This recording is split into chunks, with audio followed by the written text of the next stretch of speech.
Fox Sports. We are the Fourth. We are South.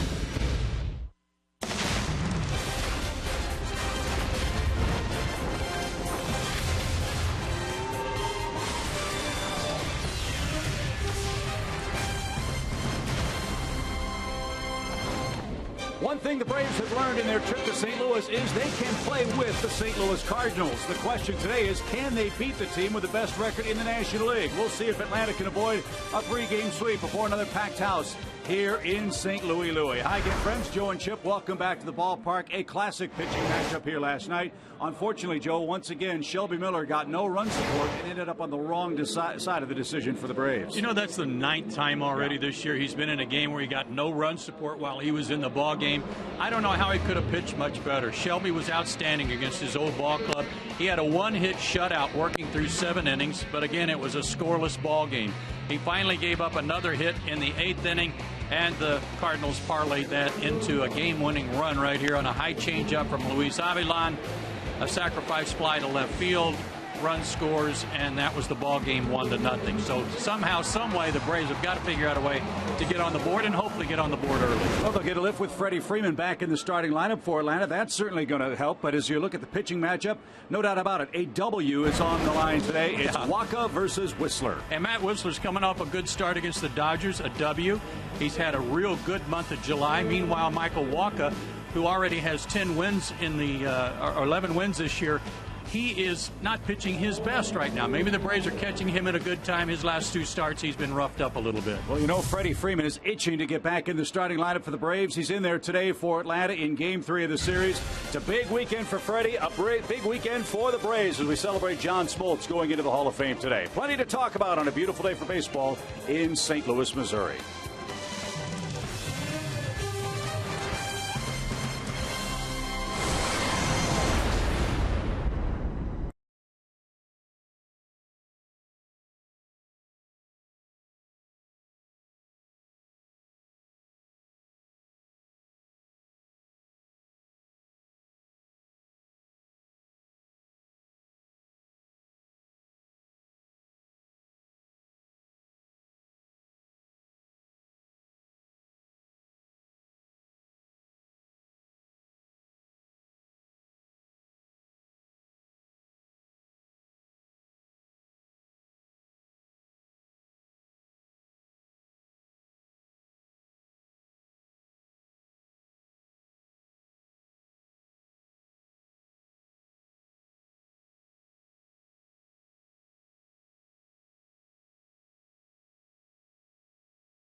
Right stuff, low price, every day.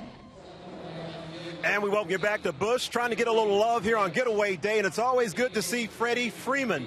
Now, Freddie Freeman is no Crash Davis, but in the movie Bull Durham, they had to use some artificial rain to kind of make a rain delay happen with the sprinklers. Well, Freddie Freeman woke up yesterday, saw some real rain in the forecast, and figured out, hey, forget a rain out, I can make my way up to the majors, and that started the day for getting him back into the big league clubhouse. I talked to Freddie about that just a little bit earlier.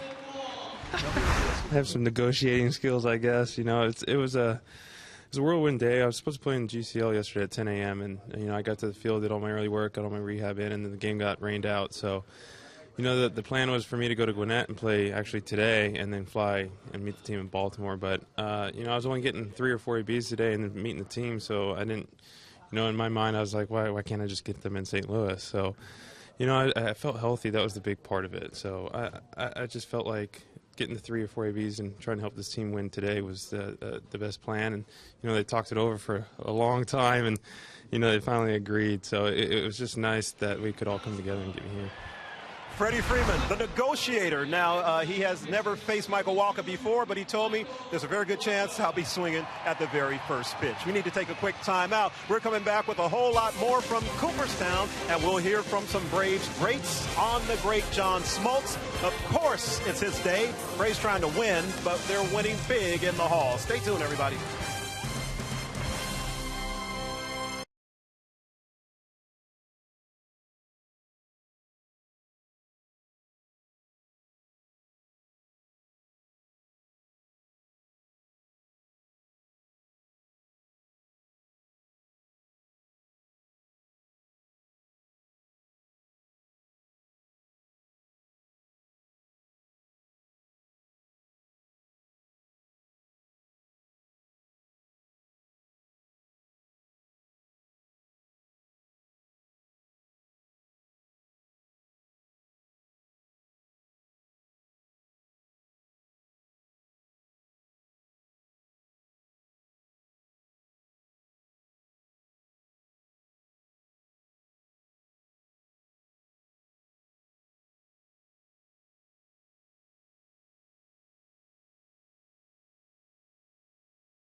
And we welcome you back to Busch Stadium again.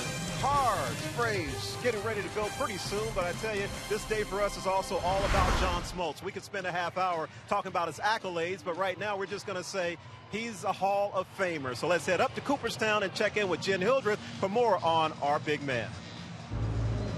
Hey, Andre. Well, the Braves may not have a chance to take the series there in St. Louis, but you better believe they're going to take the day here in Cooperstown with John Smoltz getting up on the stage, getting inducted into the Hall of Fame. And we have had such an incredible time bumping into all kinds of people here in Cooperstown. Had a chance to ask a few of them about Smoltzy, including the one who Smoltz referred to as the most important person in his career.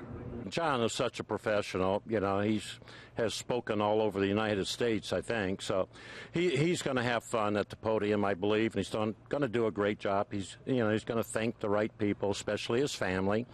You know, we were on the bus last year. Tom Seaver's kind of the captain of the Hall of Famers, and he'd look back at us and he says, "Now, don't forget your family, okay? Say thanks to them." John's a great athlete. John was always a great athlete. He had scholarship for basketball at Michigan State. I mean, and he was a very ambidextrous accordion player. So he had athletic ability all of his life, and he's just built like an athlete. He moves like an athlete. He has grace and strength of an athlete, and he has got that competitor's heart, and that's what made him a Hall of Famer. We were in New York, and I don't know, I think we were playing golf, and we were driving back from the hotel and or from the golf course, and he starts talking with me and Greg about pitching and starts getting on me a little bit about how I go out there, and it looks like I'm just playing catch, and I don't even have to try hard, and I just get guys out, and that he was going to go out there in 2 days, and he was going to pitch that way. He was just going to go out there and act like he was playing catch and throw change-ups and just the whole 9 yards. So John, being John, thought he could go out there and do that, and he went out there and promptly got killed by the Mets. I don't think he lasted 2 innings. And I remember on the bus ride on the way home, I kind of let him calm down a little bit, and we're on the bus ride and kind of started talking a little bit. And my first question was, how'd that work out for you, John? And he just kind of laughed, not so good. So from that point on, he was John and didn't try to pitch like me and Greg anymore. So I think he learned a valuable lesson that day. It has been a pretty amazing experience here in Cooperstown so far, and we promise to keep bringing you guys all we can throughout the game and on a special hour-long edition of Braves Live following the game, so we're going to stay busy. And for now, we'll send it back to you, Andre. All right, Jen, thank you very much. As you mentioned, we will continue with coverage throughout the ball game with our Cooperstown coverage presented by Hyundai. So you will be able to enjoy all of that and today's contest. And, well, you talk about taking care of businesses. Our guys are ready to try to break through this Cardinals pitching staff that has a 2.64 earned run average through 97 games. But the Bravos say it's a new day, and we can break through. Chip and Joe with the call right after this.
AT&T UVerse, Delta Airlines, and your local Ford dealer. Hot, muggy day in St. Louis, but we do get a break. There's a heavy bit of cloud cover, which will keep the patrons a little cooler here at Busch Stadium. And hopefully the Braves' bats will heat up. They need to. They have scored just 2 runs in the first 2 games of this series. Let's see how Jace Peterson fares atop the Academy Sports starting lineup with Maven Markakis, Freddie Freeman back in the starting lineup. That's good to see. He'll be the cleanup man. Adonis Garcia starts at third. Andrelton Simmons at short. Perez, LaVarn Way, and Matt Whistler take aim at Michael Wacha, an 11-game winner for the Cardinals so far. Another young starting pitcher for the Cardinals, who's outstanding. He's just 24, 6'6", 210 out of Texarkana, Texas. He's in his second full year, a former first-round pick back in 2012 out of Texas A&M. However, despite his 11-3 record, his last 2 starts, he's 1-0, and he's given up 5 runs in each of those 2 starts. 11 innings, 11 hits, 10 earnings. He's still striking out a bunch of guys, but he's been getting knocked around. He's 11-3 because the guy gets a ton of run support, over 6 runs a game per average. I just wish somehow Shelby would go over there and rub up against him or something. Here's a look at the Cardinals defense, a much different look on the final game of the series. No Yadier Molina behind the plate. Pete Kozma gets the start for Peralta at short. Hayward, Grichuk, and Matt Holliday right to left in the outfield. And Stephen Piscotty gets his first start at first base at home. And he was a late addition. Mark Reynolds got scratched today. Remember, he got hit on the hand by a pitch last night. He was in the lineup, got scratched. Hand swollen and sore, but Mike Matheny said before the game he would be available to pinch hit. So we're underway in St. Louis, and Waka missed outside. Low to mid-90s fastball for Waka. Excellent changeup, curve, and a slider. And he works fast.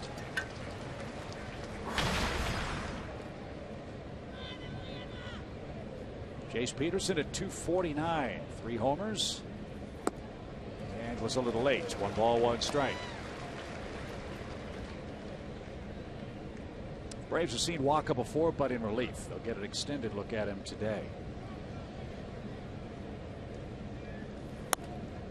And Jace protected the plate and fouled it off to the left. We talked about this earlier in the year with regard to some of the Braves' younger pitchers and how the Cardinals, Martinez last night, Waka today, when they first come up, a lot of times they're in the bullpen for a little while. Serve an apprenticeship, as it were? Yeah, a little bit. They don't immediately come up and just jump right in the rotation. Shelby Miller might have been an exception to that. Well, that's a testament to how good the rotation usually is here in St. Louis. There may not be space for those young guns to come up and just displace a veteran. As the pitch missed inside. That's true. But make no mistake about it, the Cardinals are winning just about every way you can. Timely hitting, good defense, and overwhelmingly good pitching, especially from their starters. And it's a starting staff, Joe, that we're continuing to be amazed by the fact that Wainwright's still out and Jaime Garcia is still out. Yeah, they're still doing it. Their starters have won 6 straight games. They are 9-3 in July. And at home, their starting rotation is 26-7. 26-7 here. Well, Jace is making him work here. Be a 9-pitch at bat with the next pitch. Maben and Markakis to follow for the Braves.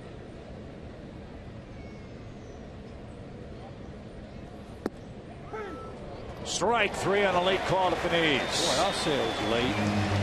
Carlos Torres rung up Jace Peterson. There's the first out. Sherwin-Williams painting the corners. Good pitch. Not sure what took so long to make the call. Maybe he forgot the count. So Waka retires Peterson on a 9-pitch at bat. Here's Cameron Maben. Maben has a hit in each of his last 5 games, batting .280 with 8 homers.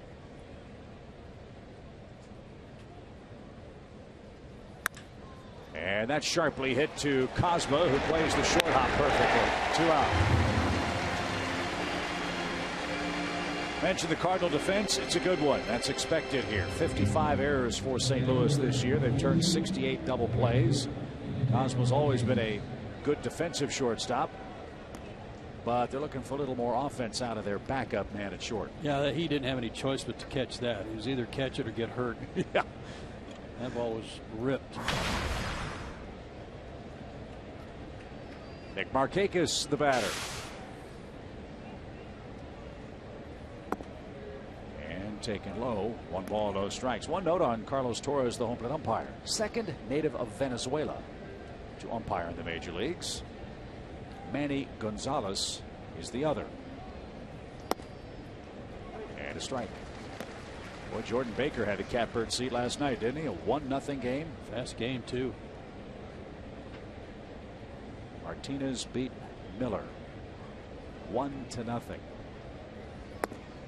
The thing that plagued the Braves last night was not taking advantage of opportunities. They had base runners everywhere. The Cardinals they won the game with 2 hits. Braves had 11, had base runners all over the place, couldn't get the big hit to get on the board. Another rocket shot to Kozma. This time he can't glove it cleanly. Just as soon as we brag about Kozma's defense, he commits a first inning error. What did I just say? Either catch it or get hurt. They got out of the way. Good grief, this is another bullet. That ball came up a little bit and he was just trying to defend himself. Well, here is a welcome sight for Braves country. Freddie Freeman back in the lineup at first base. The Braves were 13-17 when Freeman went out with a bad right wrist. He injured that on June the 18th.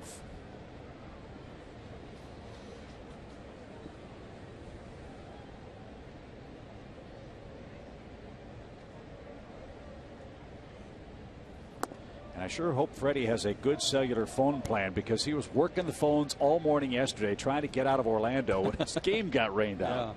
He told me that he had a real short turnaround in Atlanta, that Delta really helped him get from one plane to the next. He said, but I was worried about my bags, which included my equipment bag. He said, I didn't care if my clothes got there, but I needed my equipment bag. Wait a minute.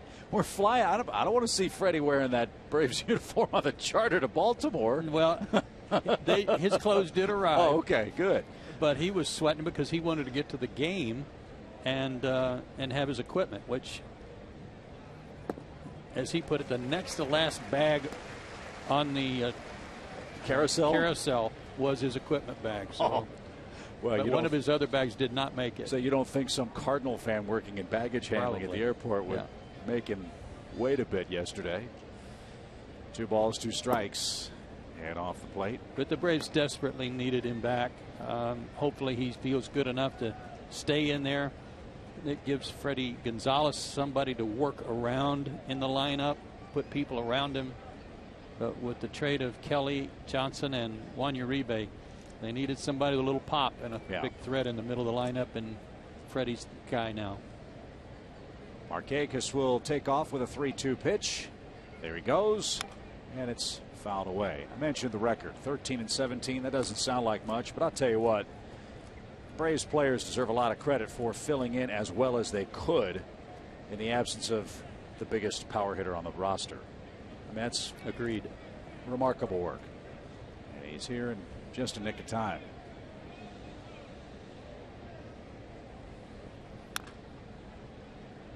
Freddie did say, too, though, timing would be the question for him. I would imagine in a bat like this helps with that timing. Fouling off 3 or 4 pitches from Waka. You bet.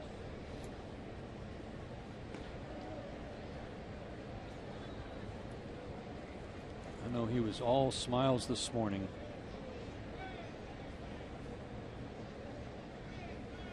And he just took ball 4 inside. Waka walked him. Got to say that carefully. Well, Waka. Yeah. First and second, 2 outs. And here's Adonis Garcia. These are the types of innings that have been plaguing the Braves. 2 quick outs, then an error or something, you know, a dribbler, a blue pit, and then all of a sudden it turns into a run or 2. After 2 are out, nobody on. Maybe the Braves can turn it around. Garcia got his first big league hit here yesterday. And Cruz slides to his right, makes a nice stop. You can understand why Waka might want to miss a bat or 2 after 2 really hard hit balls in this inning.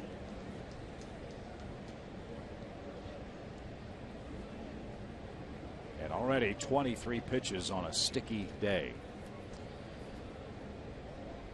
A little low. 2 balls, no strikes.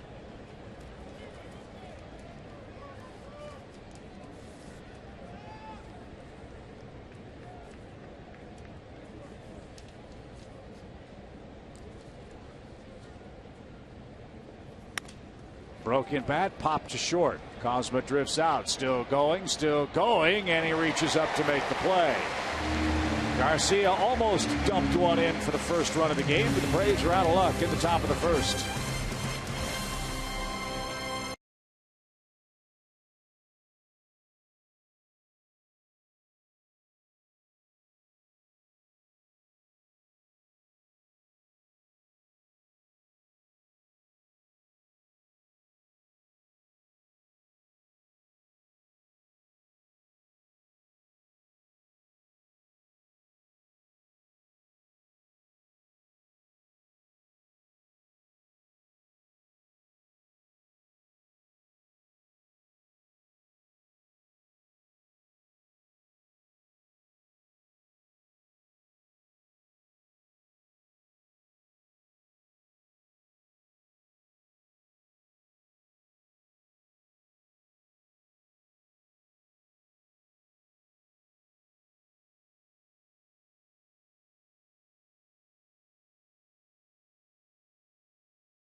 Breakthrough against Michael Wacha. Now it's Matt Whistler's turn to face the St. Louis Cardinals with a 63-34 record this year.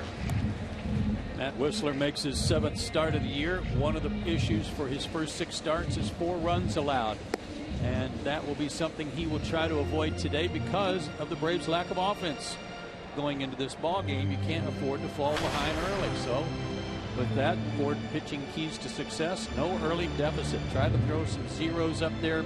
Give your offense a chance to get on the board, and adjustments. This team has never faced him before. They don't know exactly what he throws, how he throws it. So the adjustments will come the 2nd and 3rd time through the orders if he needs to make them.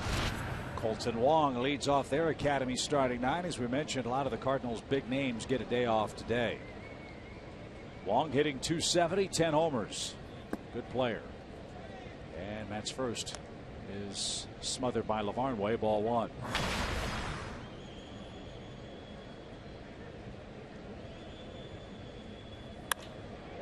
Ripped into right field by Colton Wong. Big turnaround first. He's not going anywhere. And Whistler to the stretch immediately in the opening inning.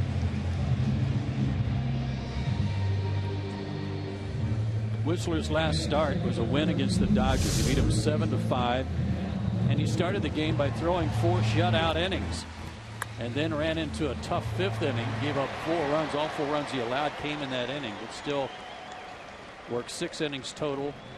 No walks, 2 strikeouts. Here's Matt Carpenter, Cardinal third baseman at .255, 10 homers, 47 runs batted in. Great story in the St. Louis Post-Dispatch today about Matt Carpenter and his decline in batting average. And it has very little to do with baseball. It has more to do with the mental approach of baseball. Matt Carpenter is a guy that wears his emotions very, very subtly. He grinds over every at bat. He thinks about his swing constantly, and almost obsesses over his 0 for 4s when he has them.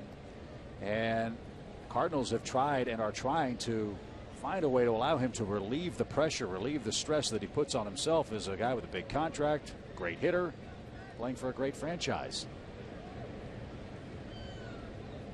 1 ball, no strikes. Cardinals have a mental skills coach, Cal Eldred, who is one of Mike Matheny's pals, to help players deal with the 90% of the game is half mental part Yogi Berra talked about. Right. And that's a work in progress right now for the Cardinal third baseman. 1-0 pitch.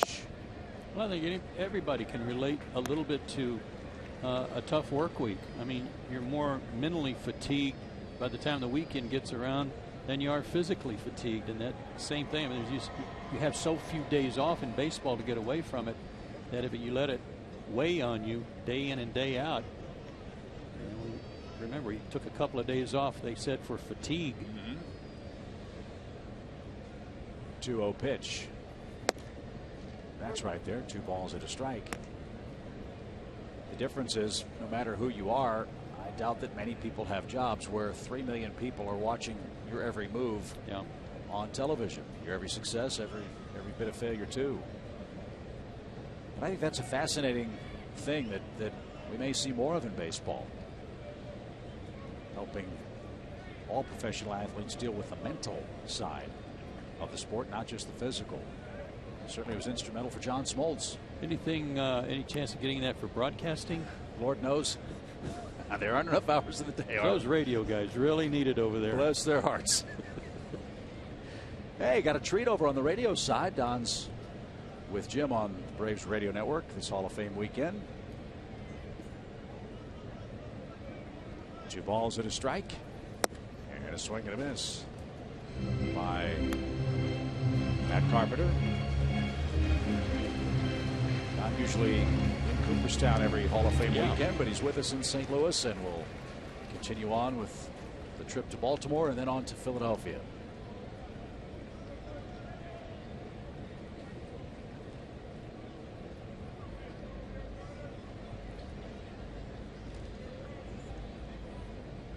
Jack of the runner at first as Wong leads with a 2-2 pitch coming, and it's out of play. I went over to the radio booth before the game started. It's like an ice box over there. Really? I don't know how they've got their AC so cranked up, so I turned it up to 80. Apparently it hasn't helped because Don's still got his coat on. Oh, yeah. You'll catch your death in St. Louis in late July if you're not careful.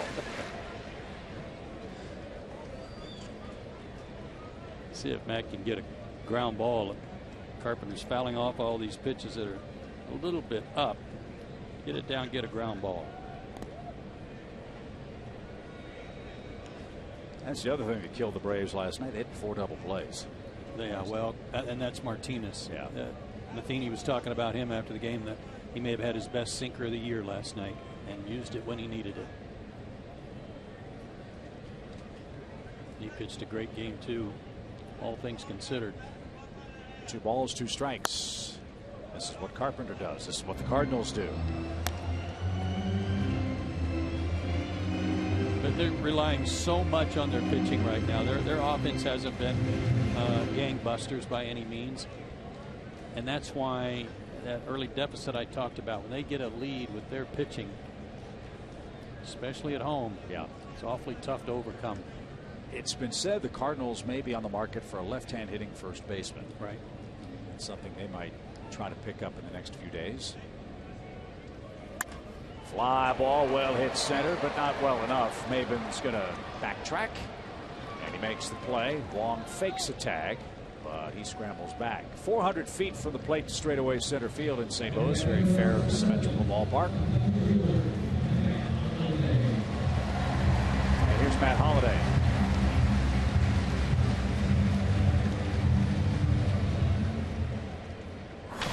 One of the reasons the Cardinals offense has had some issues, extended time on the DL for this man. That's why Holliday has just 4 homers halfway through the season.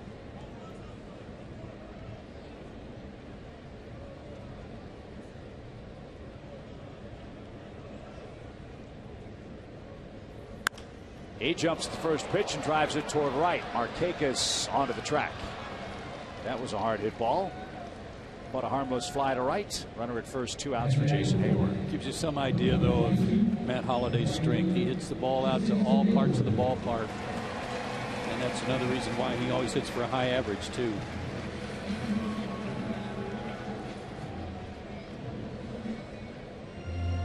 Here's Jason Hayward, 1 for 7 in the series.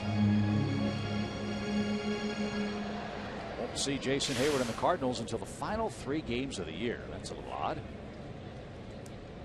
Here's play outside the division, the final 3 regular season games.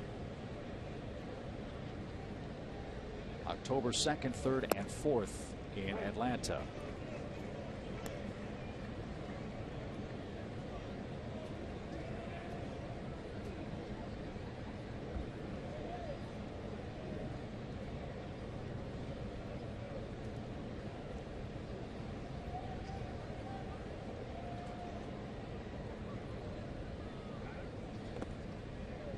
Mentioned Friday night visiting with Jason and asking him about coming to St. Louis and how he's been received, and he was all positive, raving about everything, and after a slow start he's really begun to come around.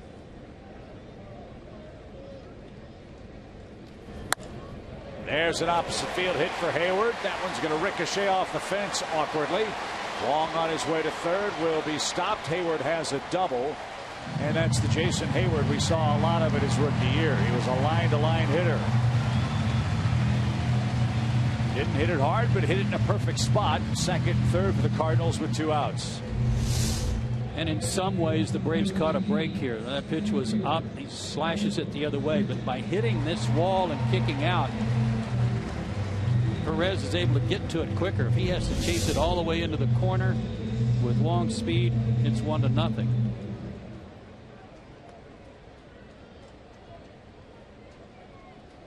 So Hayward doubles. That's his 20th of the year, and that'll bring up Randal Grichuk. Maybe the hottest of their hitters. There's a lot to like with this young man, huh? 11 homers, 36 runs batted in. 17 doubles, 6 triples.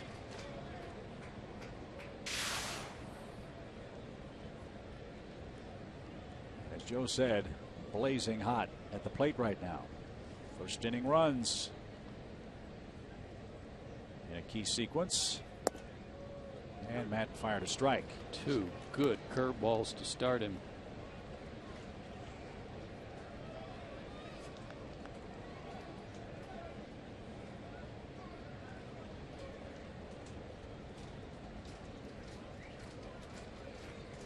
Oh, and 2.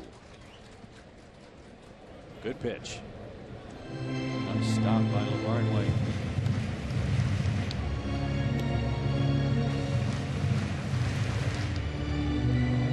Grichuk this year hitting .212 with runners in scoring position. He is 3 for 24 with 2 outs and men at second or third base. Let's see what Whistler has in mind with a 1-2 count.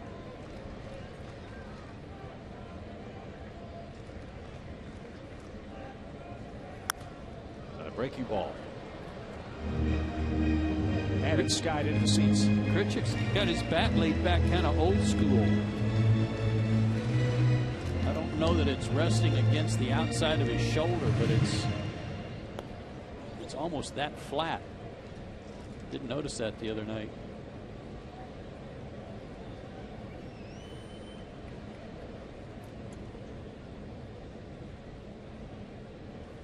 Well, you said he has a very short, compact swing.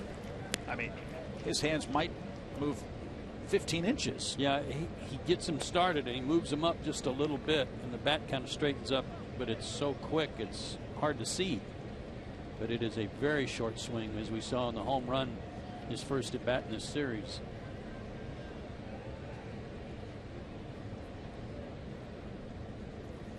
Swing and a miss. A couple of excellent breaking balls by Whistler in the sequence, and he strands a pair of Cardinal runners in the bottom of the first inning.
going to be some light moment that I'm going to have.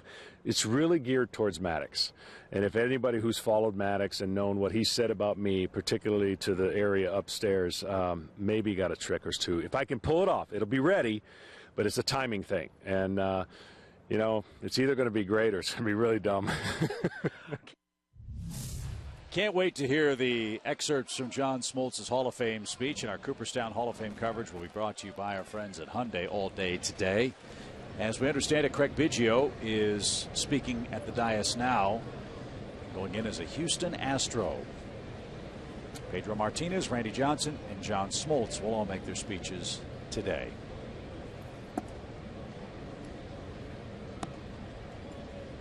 Anderson moving up in the lineup today, with Perez and Lavarnway playing. His bats come back to life. And I mentioned Kelly and Uribe. Congratulations to Kelly. He made a big splash in his first game with the Mets, hitting a home run in his second at bat. See how many hits the Mets had yesterday? Yes. Bouncing ball to second. Wong will get the third hop, and he makes the play for out number one. The Mets had 21 hits. That's about a week's worth. I'm sure Terry Collins said, see, I told you, we just got some bats. Yeah, right. Kelly hit a homer. Matt Harvey knocked in 2 runs for the 3rd consecutive game as the Mets pitcher. And then they get Greinke today, right? I think so. And Greinke and DeGrom, that'll be a great matchup. Greinke's got a 43 2/3 scoreless streak working. And Michael Conforto, the kid they brought up from AA, he had 4 hits. So good for the Mets. And we're thrilled for Kelly and Uribe. But boy, we're going to miss them. One away for a Yuri Perez, Braves left fielder, batting .257.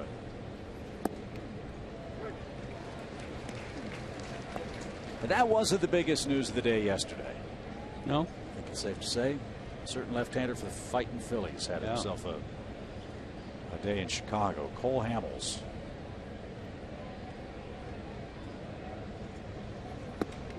Did you see the last out? I almost had a heart attack watching the last out. I bet the whole Philly dugout did. What a play. I guess what a recovery by Herrera in center when he slipped and fell on the warning track. That would have been an interesting scoring decision had he not made the catch.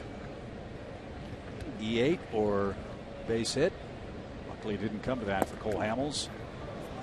Who, if you believe in the old adage of selling high, I don't think you can sell a pitcher any higher than Cole Hamels, can you? Yeah, price of eggs just went up. Yowza. Waka wanted that pitch, by the way. Didn't get it. Full count for Perez. And he lost him. Fast man aboard with 1 out. Second walk for Waka today.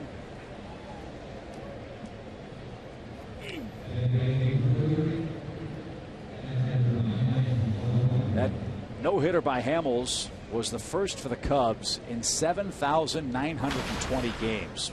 Sandy Koufax was the last man to throw a no-hitter against Chicago. And that was a perfecto. Right. You know who's next on the clock at the longest between no-hitters? No. The Reds. Huh. Cincinnati Reds, over 7,000 games themselves.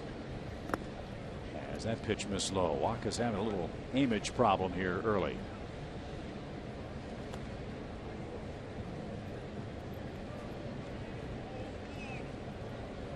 Dangerous way to pitch when you're pitching behind, and Waka has pitched behind every Braves hitter except Maben, who swung at the first pitch.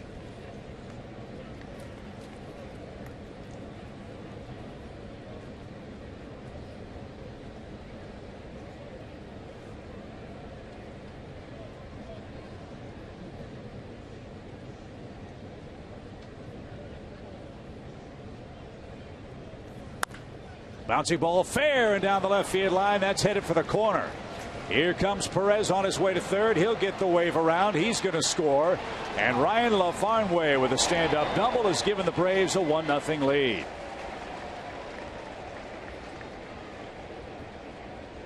Ryan Lavarnway is now hit in 7 straight starts. and you know what kind of gap there is between the starts, and yet he's been mixing in some extra base hits. Had a homer in Coors Field. That's his second double of the year. And here's what I was talking about with the ball that Jason Hayward hit. Because this one goes all the way into the corner, that gave Perez a chance to go all the way from first to home.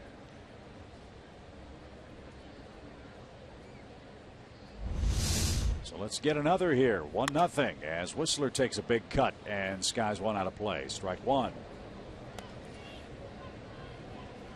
So third RBI for Lavarnway with the Braves.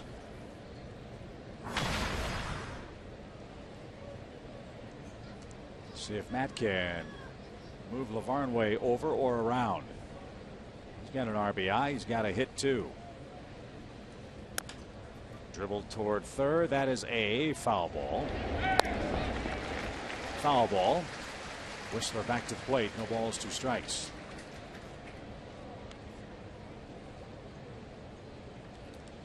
In the words of your father, Shelby Miller's over in the dugout thinking, all right, let me get this straight. Yeah. We get a walk and a hit, and you don't score for me. What did I do? But you know what? Shelby was great in the papers, as you'd expect him to be. He's a pro's pro. So all he cared about was winning the game, not his individual mark. But you can't help but feel for him. If there's any cold comfort or solace, how about the reception these fans gave Shelby Miller when he went to the mound, when he got to the plate, and when he walked off the field last night? These are big league fans in St. Louis now. Whistler is down on strikes with a fastball. With all due respect to our great fans in Braves country and all their support, and Atlanta fans are knowledgeable, but St. Louis is second to nobody. They've had baseball here forever, and they love the game, and they appreciate opponents when they make a good play, and certainly appreciate one of their own, at least used to be one of their own. 2 outs for Jace Peterson, who struck out after a 9-pitch at bat to start the game. 1-0 Atlanta, a walk and a 1-out double by Lavarnway brings home Yuri Perez. So it's the Cardinals starter who gives up the first run of the day.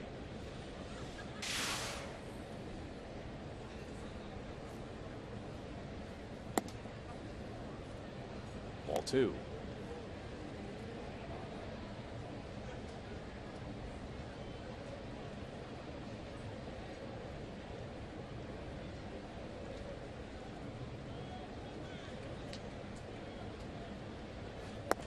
Swing and a miss.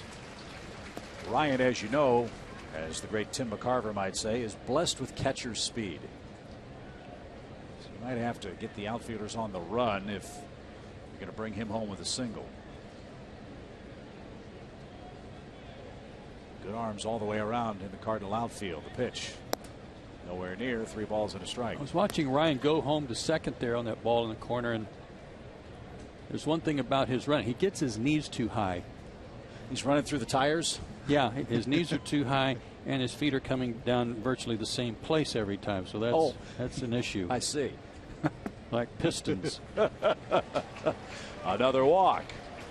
And Derek Lilliquist is on his way to the mound. Michael Wacha is doing what we hoped he would. He's putting a lot of base runners on in the early innings. And remember, he didn't get that call on Perez. Yeah. And he glared in at Torres, the umpire.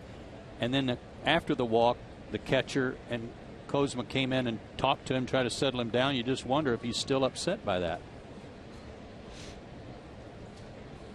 Because, again, he hasn't pitched that well. Last 2 starts, he hasn't sucked up a loss thanks to his offense, but 11 innings, 11 hits, and 10 runs. Last 2. Say you get 6 a game, that's going to cover up a lot of bad stuff.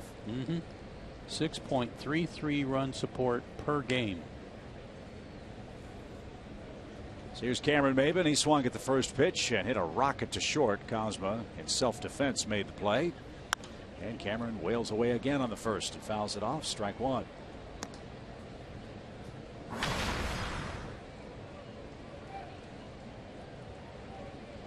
Maben hitting .387 this year with runners in scoring position. Extra extra run when you get the chance would be a big lift.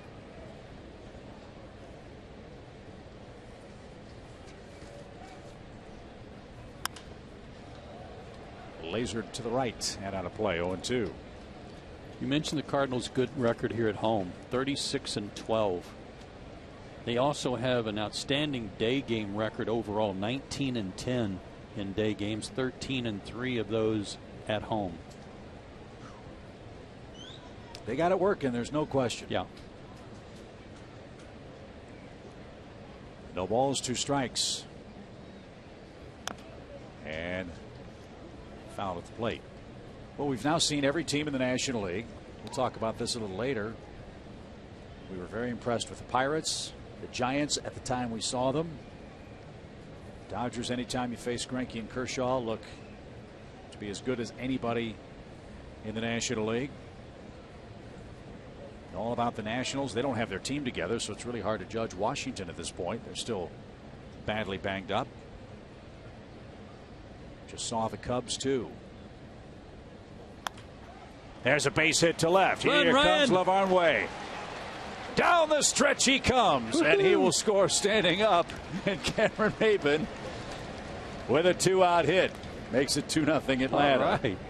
Matt Holliday didn't even make an effort to throw home. He might be mad at Walker for issuing all the walks in the inning. Well, he may not have remembered who was running. Or maybe he just didn't know. Look at that. He just stopped and threw it into third. Those knees pumping. All right, 2-0. That's a great nickname, the Piston, Ryan Lavarnway. We may stick with that the rest of the summer. Unless he punches us, which is a possibility, too. Is. Here's Markakis with 2 outs. And 2 aboard. He takes a strike. More clutch hitting from Maben with 2 out, too.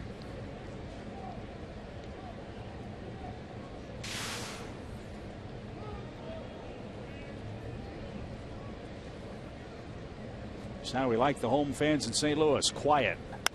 As this one's driven towards center. Grichuk retreats a few steps. He's got plenty of room. And that'll retire the side. Mr. Walker had a little issue with the strike zone. He had an issue with Maben and Lavarnway. 2-run scoring hits gives Atlanta an early lead.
Better way to celebrate today's induction of John Smoltz into the National Baseball Hall of Fame than by getting your tickets for John Smoltz Hall of Fame bobblehead night at Turner Field Friday, August 14th against the Diamondbacks, as presented by Coca-Cola and Delta Airlines. The first 20,000 fans through the gates will receive a bobblehead featuring the Hall of Famer. So get your tickets today by visiting Braves.com/tickets. Here's our Cooperstown camera as we speak.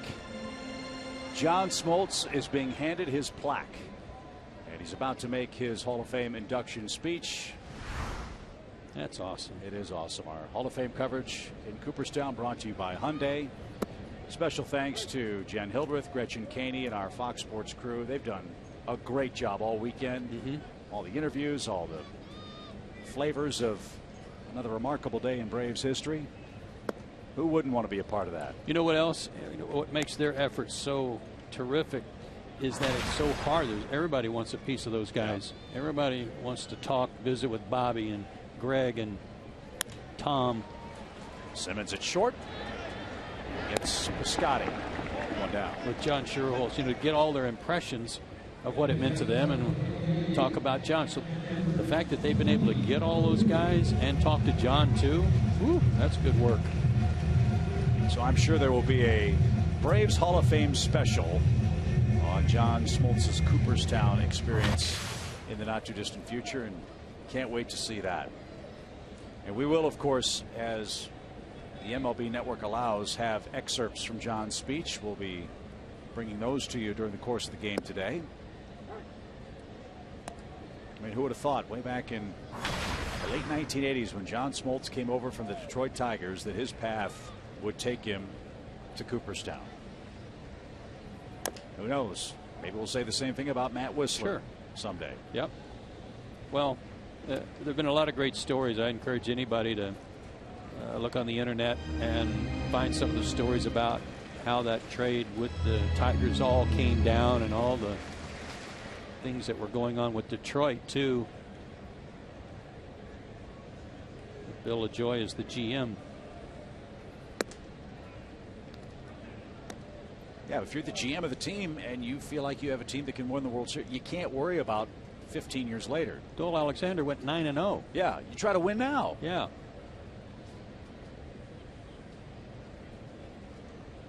As Tony Cruz, the Cardinal catcher today, hitting 7th. Skies one, left side. Adonis is under it. He's got it in the coaching box. And there's out number 2.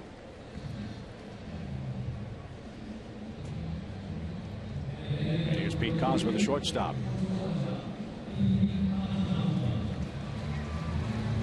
I think as great as it is for John, I think for Tom Glavine and Greg Maddux, it's a marvelous day too. Those guys were, peanut butter jelly and Wonder Bread, and that John goes in a year later, just a wonderful cap to their careers too.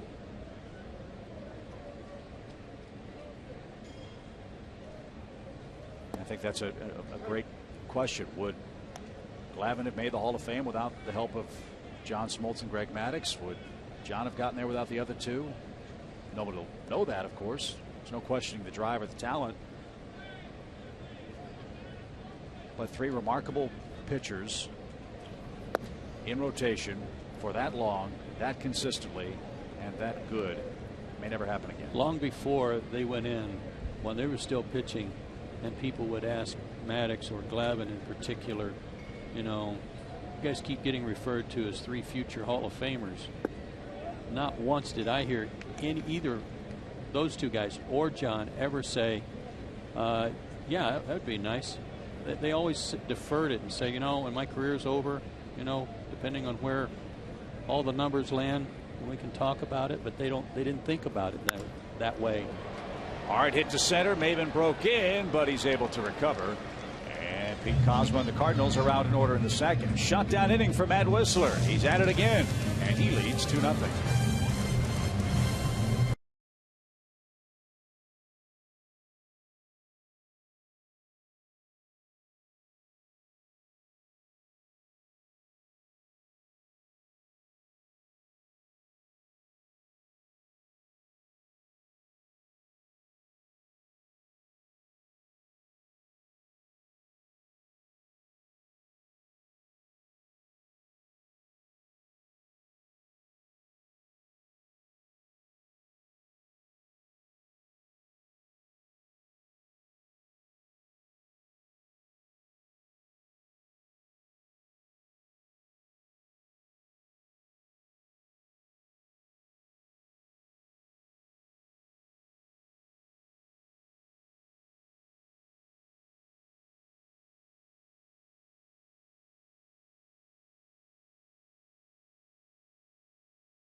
Lottery hitting the jackpot. Despite Michael Wacha's struggles, the Cardinals pitching has been outstanding this year. National League ranks first in ERA, fourth and sixth in strikeouts and walks, and most and fewest, and average innings pitched per start. That's a huge thing. They've already got a really good bullpen, and their bullpen numbers are excellent. But when you average pitching into the seventh inning, that sure keeps your pen fresh and ready to go.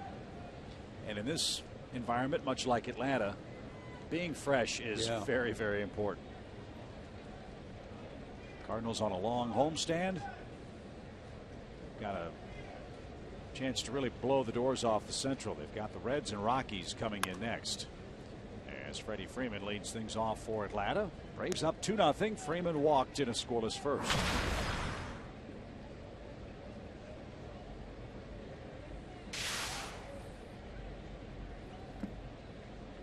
Greinke's shutout streak was spoiled by the Mets in the, I think it was the third or fourth inning today. I'll double check that. They're in the seventh now. Yeah, DeGrom's got a two-hit shutout.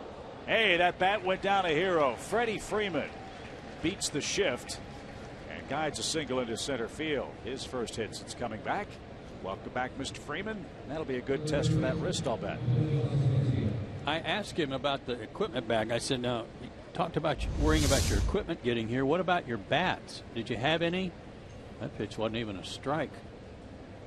And he said, yeah, I had two with me, and then we had anticipated that I would probably be ready to come off the disabled list later this coming week, so I packed some bats in advance of that.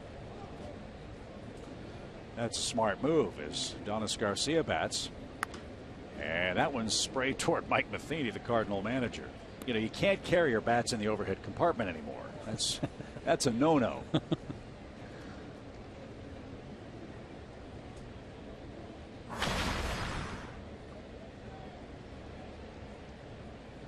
Garcia popped out. Long running catch by Cosma. End of the Atlanta first inning. So DeGrom leading Greinke 2-0. That's got a ton of runs yesterday, 15 of them in beating the Dodgers.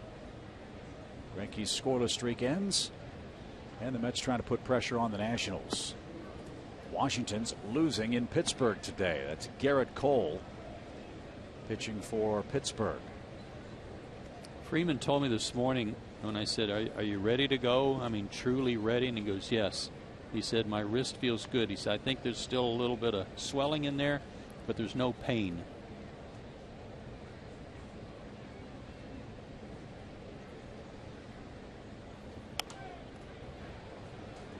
Adonis giving him a good battle here. Did you ever have wrist problems as a player? Did you ever have to deal with that? Oh, occasionally from just being stupid when I would slide, throw my hand down to catch myself. But it was always my right wrist and not my throwing hand, so that helped a little bit. How did that affect you at the plate when that would nag you? Yeah, it was. Chased one there. Garcia's out. It was very frustrating because you knew you couldn't swing the bat like you wanted to. And then do you get into bad habits, trying to overcompensate? Start trying to cheat by using your body too much. 1-on-1 out. Andrelton Simmons, the batter. He bounced out to second. That started the Braves' second inning. Andrelton 9 hits in his last 25 at bats. If you missed our broadcast Friday, Joe had a great story about how the Braves are trying to get Andrelton through the hot, muggy months of the baseball season. And Joe, from an offensive standpoint, maybe it's helped. Yeah, the short story of it is that Freddie Gonzalez has put a 50 swing limit on Andrelton indoors. Take regular batting practice, but indoors you're limited to 50 swings. That's it, because they felt like he was wearing himself out, and he was. And they think, he and Kevin Seitzer think, that they've already seen positive signs because of it. You know what's refreshing about that? Having to tell a young player not to work so hard. Yeah. 1 ball, no strikes.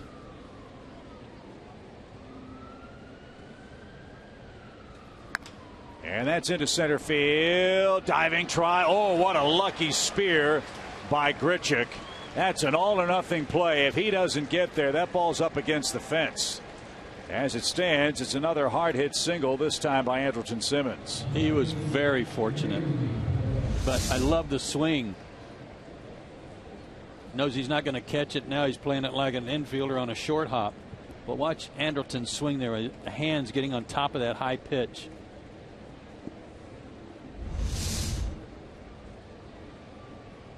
Let's get a few more, fellas. Here's Yuri Perez. He walked and scored ahead of Lavarnway's double. High strike. Now the sun's starting to peek through here in St. Louis. That's too bad. Yeah, it was pretty nice up here for a little while, wasn't it?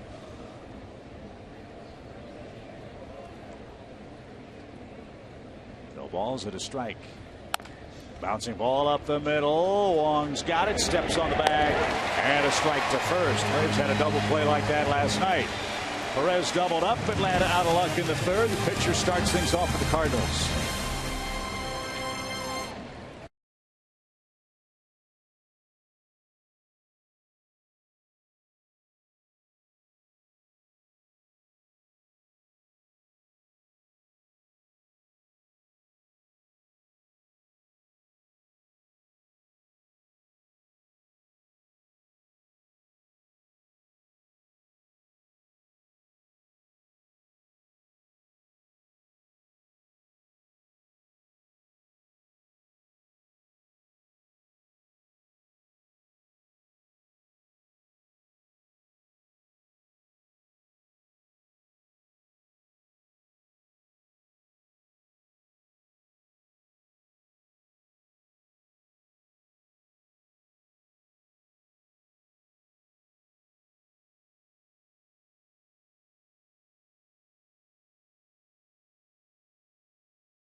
It's also time for our AT&T Reverse Trivia question. John Smoltz is the Braves' all-time strikeout leader with 3,011 career strikeouts. Who's second? Oh, that's a great question. And it's the Atlanta Braves strikeout list. Your first thought would be, okay, Phil Niekro. That's one for me. Yeah. Phil pitched in Milwaukee too, so is there somebody else that had more strikeouts than Nuxie because of that Milwaukee portion of his career? That's a real good question. A strike to Waka. And we're 1 for 1 on the road trip, so. Yeah, there's a lot of pressure here.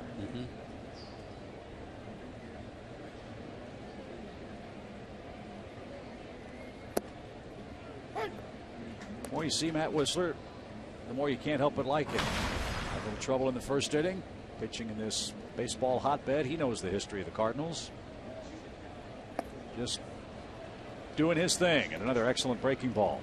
He's had a good hook today, and he used it to get the strikeout of Grichuk in the first inning with runners at second and third. He threw him 3 breaking balls in the at-bat, and the last one was a swing and a miss and one in the dirt. So you made one of your 4 keys, I believe, was make adjustments. Here he is going through the lineup for a second time now. The Cardinals have hardly touched him. Does he adjust, or do the Cardinals adjust first? The Cardinals are going to have to, but it's mostly, it's not this guy.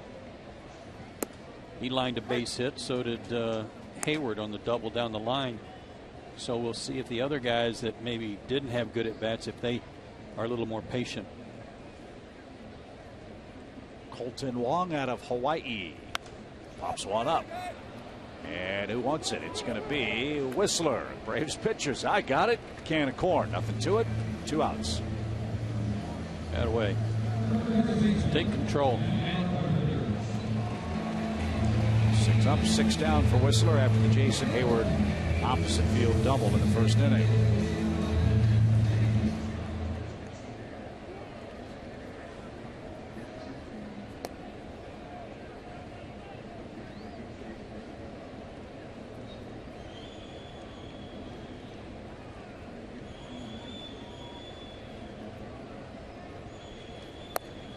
Strike one at the knees. He's locating his fastball, too.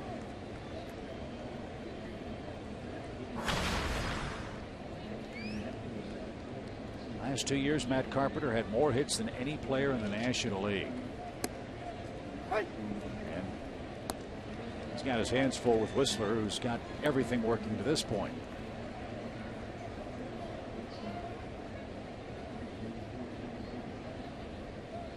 Nothing at 2 for the Cardinal third baseman. And out of play. We'll see another.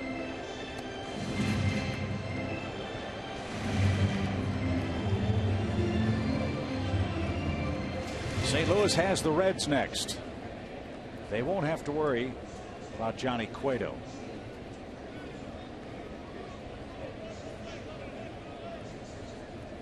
First the 0-2 pitch. It's high. 1 ball, 2 strikes. Cueto was officially traded to the Royals today. We'll have more on that a little later. And the Reds are going to be unloading players. That helps the Cardinals. They play Cincinnati 13 times after the All-Star break. Whistler from Freeman, and he breezes through the St. Louis third. Whistler's retired 7 straight. He's due second in the 4th inning. We'll start with the Piston, Ryan LaVarnway.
Great shows for one low price with the Braves Country Ticket Pack. Get outfield seats to the August 6th and October 1st games, field passes to see Billy Currington and Sam Hunt, and an exclusive Braves Country t-shirt, all for just $70, a savings of over $40 off the regular price. Ticket packs are limited. Visit braves.com/country and get yours today.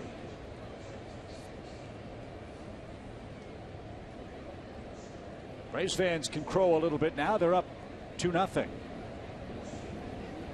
And here is LaVarnway, then Whistler, then Jace Peterson. Waka pitching in unfamiliar circumstances. As Joe mentioned, he gets over 6 runs of support per game. He's got nothing and trails by 2. And out of play foul. Now, who's going to be the one that tells LaVarnway we like the nicknames? But you or it's going to be me? I'm sure he'll hear about it. He won't have to. I was suggesting Powell. We'll send Jim in.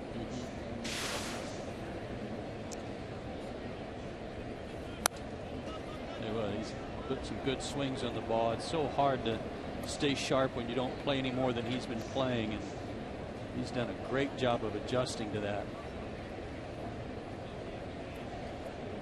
He's done good work since he's come up from Gwinnett as well. Backing up A.J. Przinsky. And he didn't get that fastball, but had a good swing at it. He's the first out. That's Waka's fourth strikeout today. Here's Whistler. Well, like Shelby Miller, who last night struck out 4 in his 7+ innings. A couple of them were on a high fastball, got guys to chase out of the zone. Waka can do that too. Whistler was strikeout victim number 2 for the Cardinal righty. And he's ahead 0-1.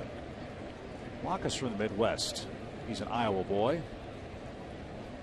He is out of Iowa City. Just turned 24. That's where he was born, but he grew up in Texas. Correct. And went to Texas A&M. So does that make you a Midwestern guy or a Texas guy? He'd tell you Texas. Texas, yeah, that's probably right. Fouled away. Texas A&M 2. World Series, or excuse me, National League Championship Series MVP in 2013. Beat Clayton Kershaw twice. In the playoffs that year for the Cardinals. This one in the air to Grichuk. He's got room. And he ranges to his left, 2 out. Yeah, he's only 20, just turned 24, and he's already got 6 decisions in the postseason. He's 4-2 overall. 6 appearances, 5 starts.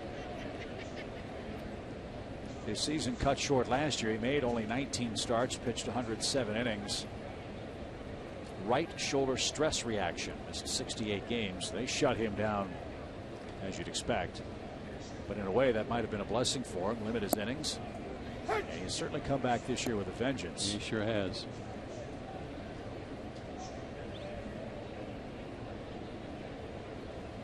Chase Peterson down a strike. Now quickly 0-2. With Cardinals' success, much like the Braves in their 14-year run, you don't get a real high first-round draft pick. Cardinals got Shelby Miller in 2009 with the 19th pick in the first round.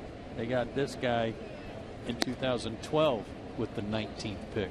So I'd say that's pretty good 19th pick choices. They ain't going to pick 19th this year. No. 2 Texans. Yeah. 1 ball, 2 strikes. And up and away. No, you're right. They're not.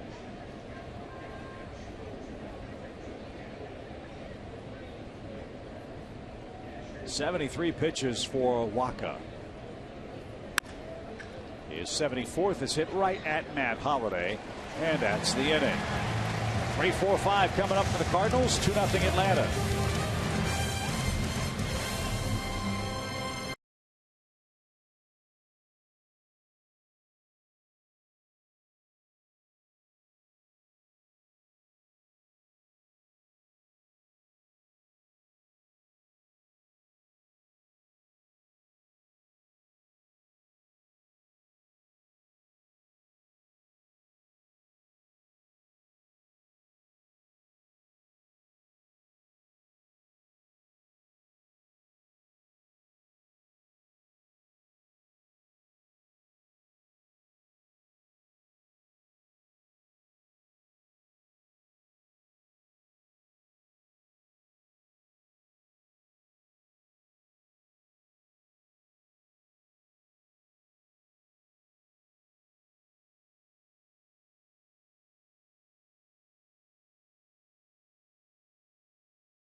Hair, we had the time of our lives. They did things behind the scenes for me that I will never ever forget.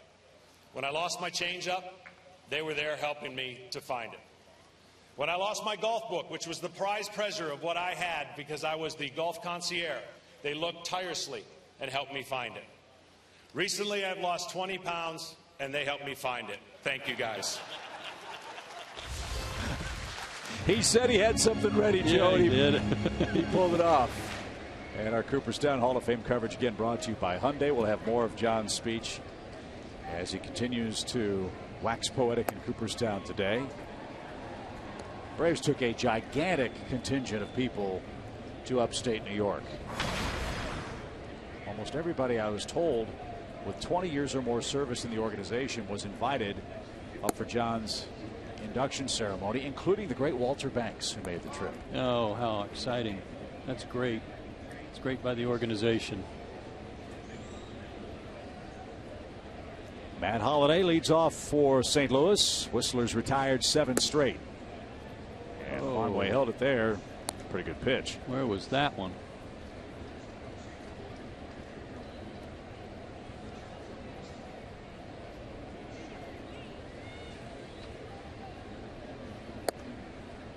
Still a long way to go in this game, and you don't know how it's going to turn out. But the thing about Matt Whistler, if he can pitch as well as he did at Coors Field in Denver, he can pitch any place, any environment, any atmosphere. He had an outstanding game against the Rockies, and he just walked Holliday on 5 pitches, and that's how the 4th inning starts. Jason Hayward coming up. Freddie Gonzalez might be wondering about the zone on that sequence. I would be right with him.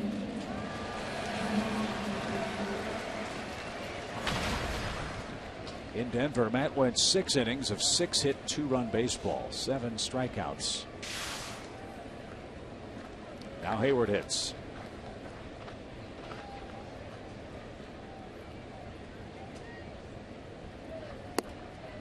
And takes inside, 1 ball, no strikes.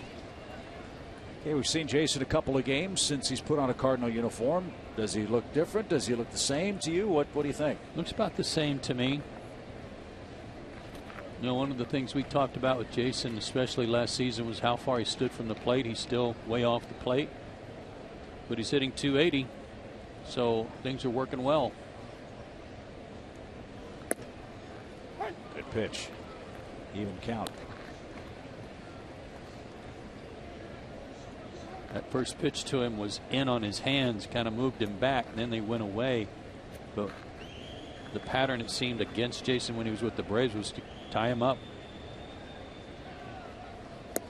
not let him get his arms extended. Jason poked a double down the third base line in the Cardinal first inning. His 20th 2-base hit of the year and his 2nd hit in the series.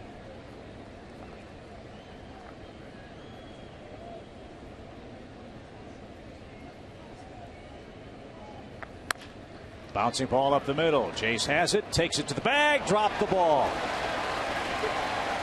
He knew Hayward was running and had to hurry, and in his haste dropped it, but Holliday forced it second for the first out.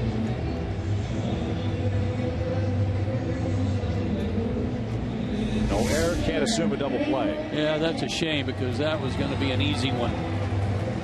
Just step on the bag and throw it.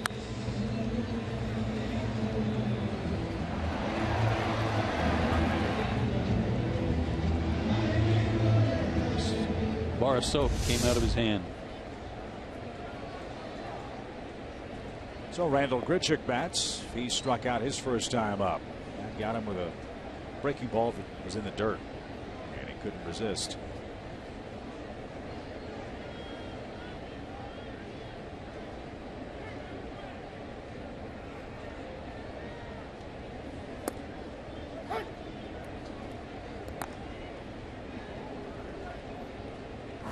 Cardinals, like the Braves, do an excellent job of drafting and developing and, more importantly, scouting. Not all of their players are homegrown Cardinals. Grichuk is one of them. When St. Louis traded hometown hero David Freese to the Angels, they got Randall Grichuk and Peter Borges. Grichuk is, as we said, about to turn 24 years old. Former first-round pick. No balls and a strike. Fly ball. Perez will play it on a hop. And Hayward stops at second. Trouble afoot in the Cardinal fourth. 2 on, 1 out. Jason Hayward's looking at Andrelton like, hey, what are you doing to me? Andrelton threw back to second. Jason just got his foot back in time.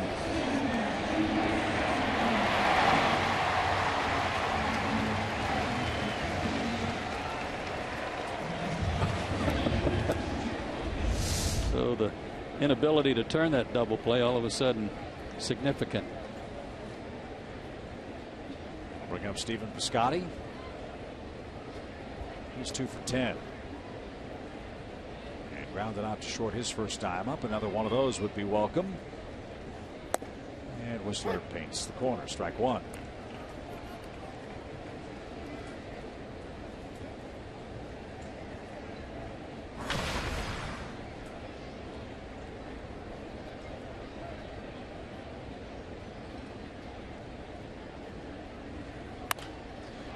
That's into left field. A hit. Here comes Hayward around third. Perez's throw's coming home. It's going to be in time. Hayward was in stride. Perez handled the hot shot, threw a strike to the plate to erase Jason Hayward. What a great throw by Perez, and not the first time we've seen him do this to home plate. When you watch this ball has to be right to the glove on the hop, and it was. Lavarnway never had to move his glove. Just leave it there. And the Cardinals are going to appeal. They're going to probably appeal 2 things. One, safer out, but did Lavarnway have the plate blocked? That first angle, Joe, showed that Lavarnway was actually behind the plate. He was not in front of the plate, so I don't think the Cardinals can win that argument either. What a great throw, though. Looks like the Cardinals will challenge the play at the plate.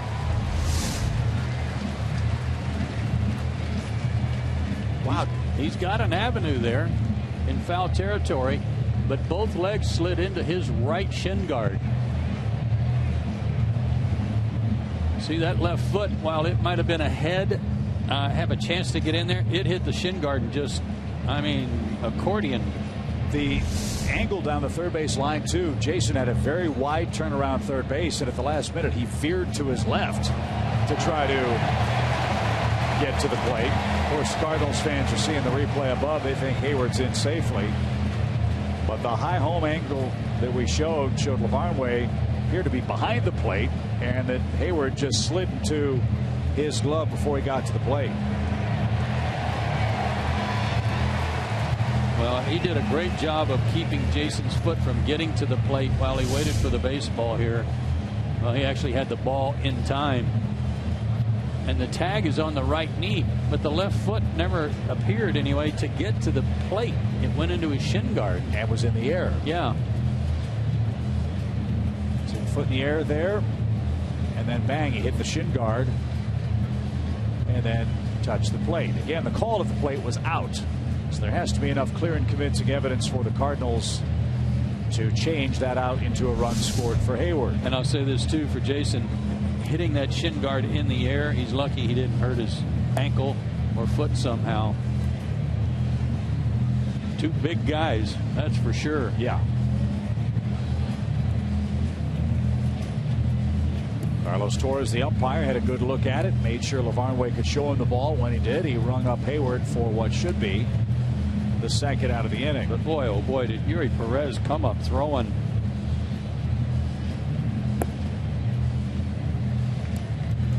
He got that ball in quickly on the base hit by Grichuk that allowed Andrelton to turn and kind of, mess with Jason at second base. He aired that throw out. But the good thing for Lavarnway is that he never had to move the glove. He was just sitting right there waiting for Jason to slide into it. So this is the part about replay that's very, very difficult. If it takes this long to come to a decision, then you would think the original call would stand. There he is. He's got the ball. Hayward still hasn't touched the plate. Yeah, and a great thing by LaVarnway there. Sometimes you catch the ball and you think then you've got to move the glove somewhere to go get the guy. He didn't. He just left it sitting there, and that, I think, is a huge difference in this play. And able to hang on to the ball, too.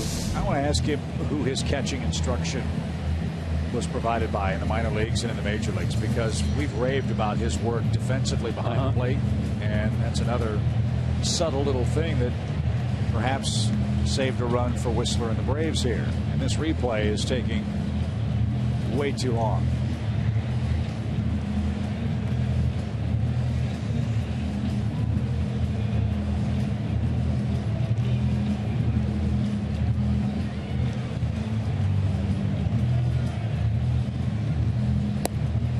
I talk all the time, soapbox wise, about the lack of outfield throwing practice, and that it used to be you'd throw every night in infield practice, and I think that rears its ugly head all too often with the inaccuracies of outfielders' arms these days, but not there.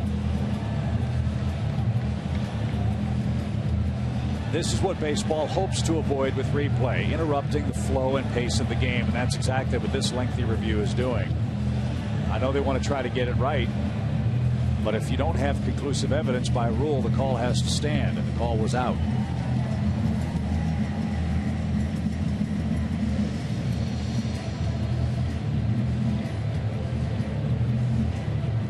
Yeah, if there's not enough there and he's still looking, then you must not be conclusive. Let's go.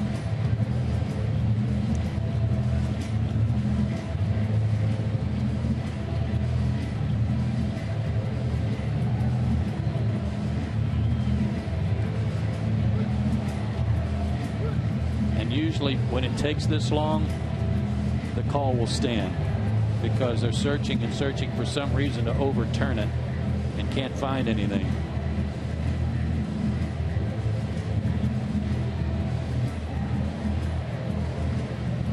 And Jeff Porter, the Braves trainer, now is going to be allowed to come to the diamond and give Matt Whistler a drink of water.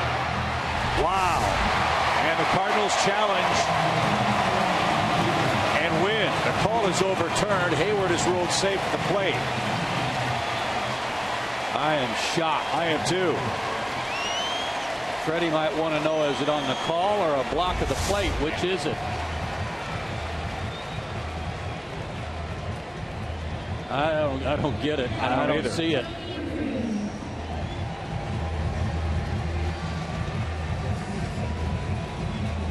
We won't know until Major League Baseball sends us the rationale behind that decision, but it looked like Hayward was clearly out. So it's not a violation of the collision rule. They just felt Hayward was in safely on the tag. Nothing we saw would indicate that. 5-minute, 8-second review. That part is the second worst part of that.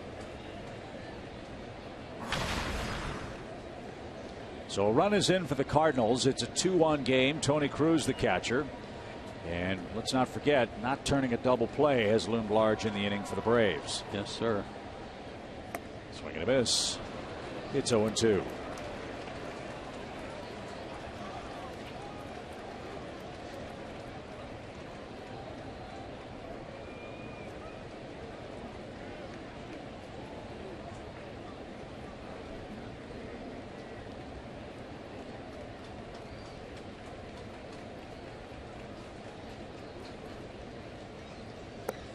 That's outside. 1 ball, 2 strikes.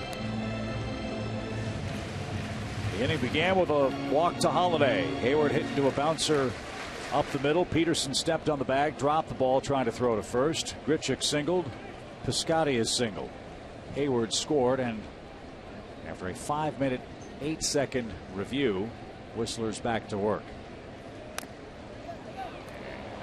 It's bounced into the seats over the screen.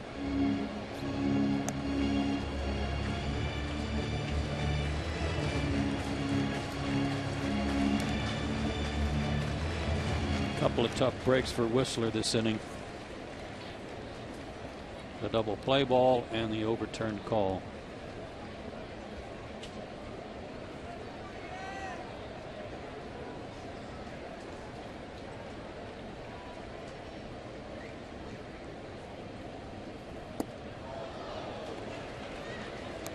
Let's see if it's in for effect and away for results. Yeah. Cruz has flailed at a couple of breaking balls in this at bat. He starts for the 10th time for the Cardinals this year. He backs up Yadier Molina, who's got today's game off. 2-2.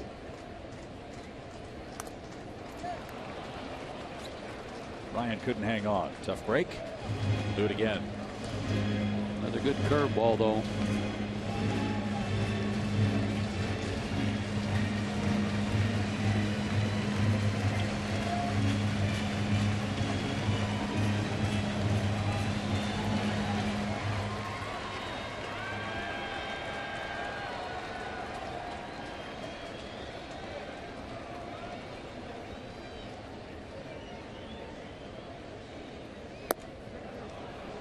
He did go away, but missed. Full count.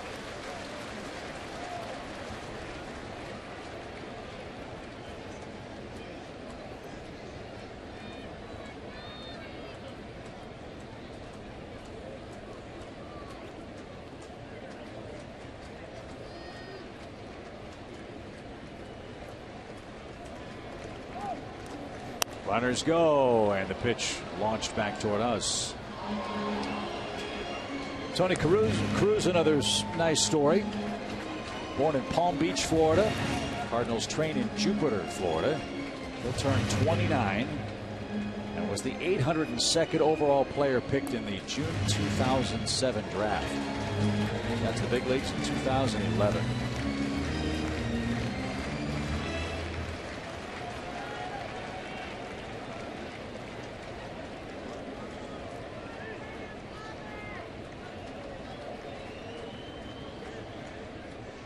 Again, the runners lead, and Whistler fakes him back.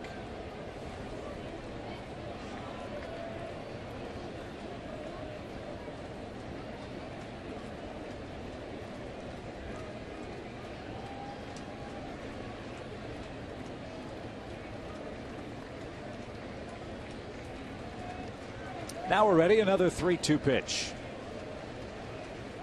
Runners go. Breaking ball, bounce toward third. Garcia, nice play, and a beautiful throw to first. Good play.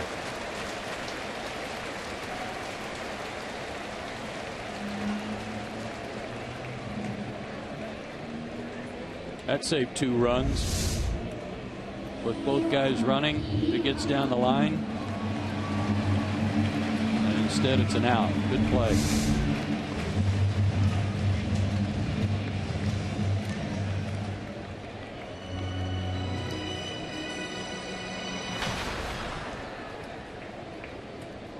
So Cosmo, the batter. Told you the Cardinals are looking for a little more offense from him. They won't have a chance to see it here. The Braves wisely will pitch around him and go after the pitcher.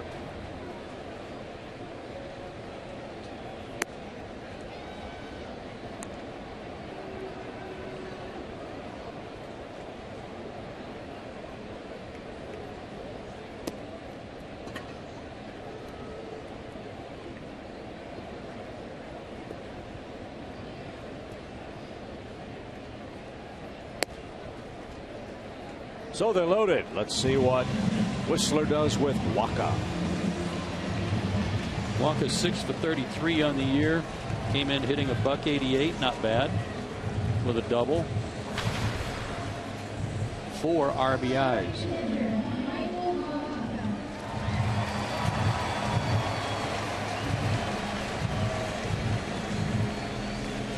Good move by Roger McDowell here.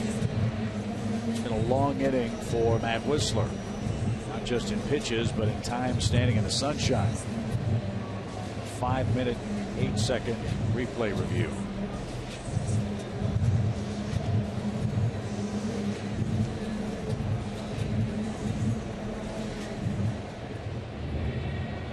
Carlos Torres breaks up the gathering. Roger back to the dugout.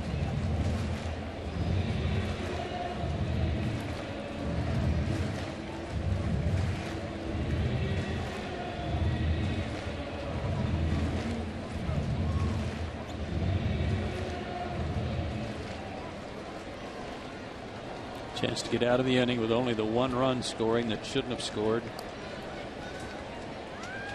Get after this pitcher and get rid of him. Broken bat.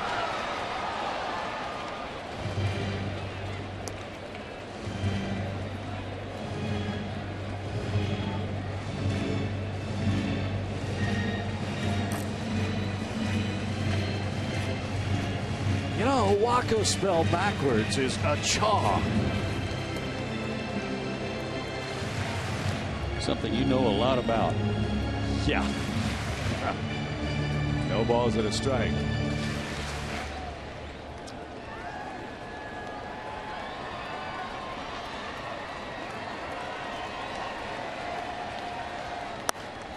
In the air toward Markakis. And the strategy works. Long inning for Mr. Whistler. A controversial first run comes across for the Cardinals. That cuts the Braves lead in half. He still hadn't touched the plate. No butt. It's 2-1.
Matheny, the Cardinal manager, was out talking with Jerry Meals, the first base umpire. I think he too was wondering what the official explanation was for the safe call of Jason Hayward at the plate. We were told it was not because LaVarnway blocked the plate. Apparently the umpires in New York saw Hayward's foot touch the plate before the tag was applied. I don't know how that can be. We saw the foot in the air and it hit the shin guard first. But no matter how you scored, the challenge by Mike Matheny paid off. Cardinals get a run. And now the Braves go back to work with Maven, Markakis, and Freddie Freeman coming up.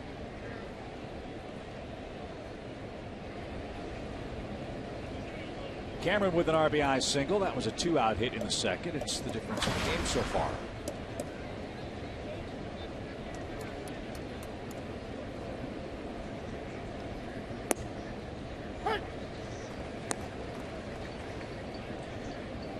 His first pitch Maven has taken today.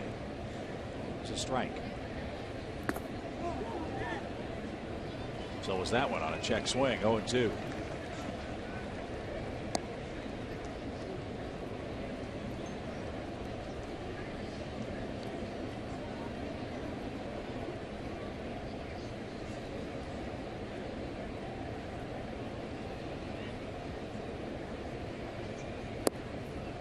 Well, for those of you who switched away to watch John Smoltz make his Hall of Fame speech, welcome back to St. Louis. Michael Wacha into his 5th inning of work. He's labored today. He's struck out 4. He's walked 3. He's given up 2. His Cardinals usually give him 6 runs a game. He's got 1 and trails by a run.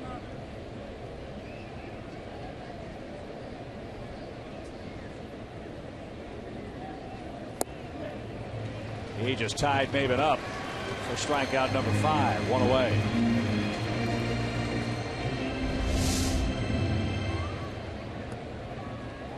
That was a 2-seamer that started in and kept moving in.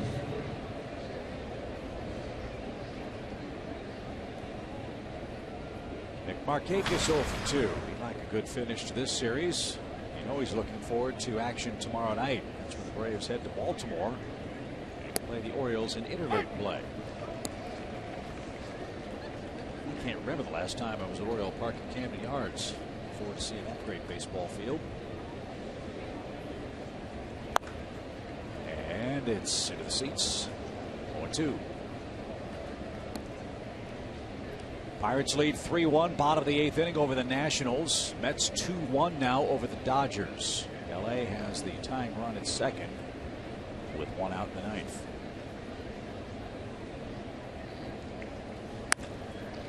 And I don't know if I finished that thought a minute ago or an inning or so ago about Greinke. He gave up a run in the 3rd inning that snapped his scoreless streak.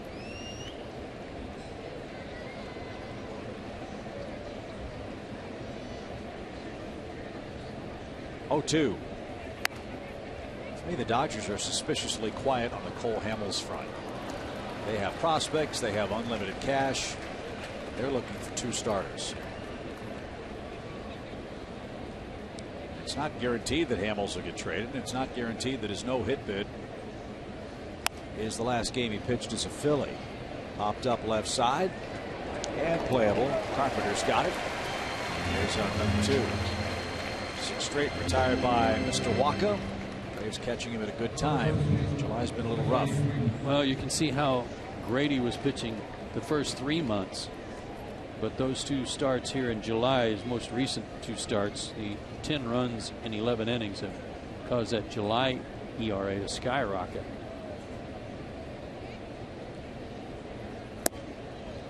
Swing and a miss by Freeman. 0-1. Freddie's been on twice. He's walked and he's singled. Braves have 4 hits.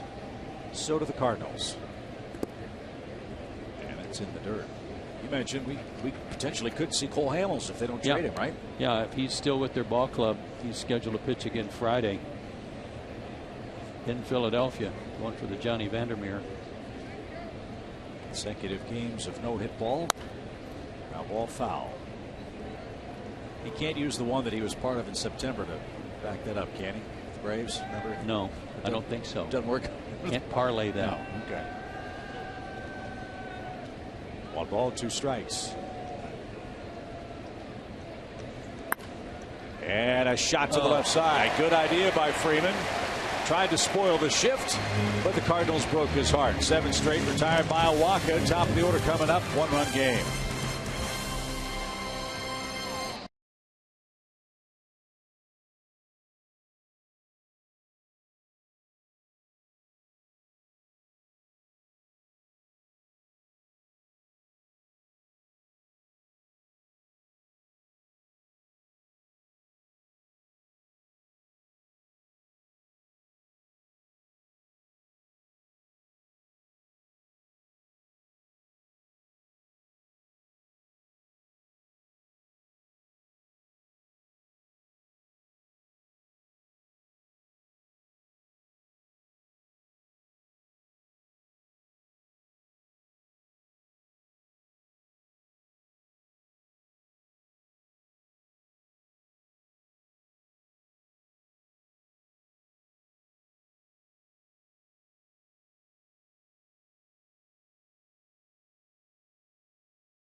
Cardinals 2-1 as we continue to sing the praises of one John Smoltz. I talked to every member of the Braves bullpen, and of course they've got all kinds of love for him, particularly because after Smoltz had Tommy John surgery in 2000, he went on to become the Braves closer for 3+ seasons and was a great closer. Well, Jason Frazier said the very first pro he got an autograph uniform from, so he watched his first pitch from Whistler, was an autographed jersey from John Smoltz. Frazier will turn 38 in a couple of weeks. He still hasn't met Smoltzy, and he says that'll be a highlight when it happens, but he just... And Chip, I'd let you pick up that base hit there. Wong's going to try for 2. And he's going to make it.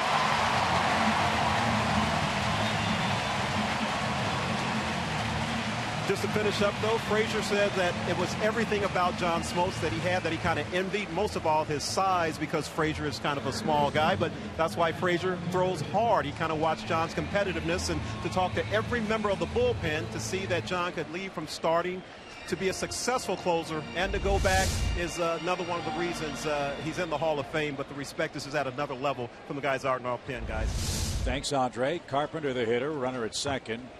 And nobody out. Cardinals trying to tie the game in the 5th inning. Wong may have hurt himself. He went out and got that pitch away, and then he and some of the other Cardinals continue to run on Nick Markakis. They're not hesitating.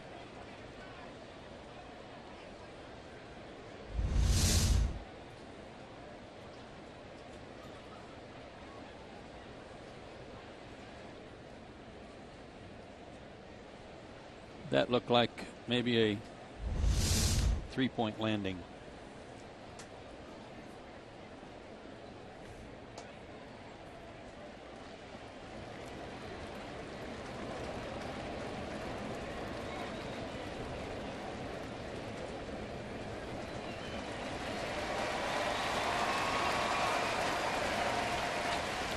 Mike Matheny was a Gold Glove catcher.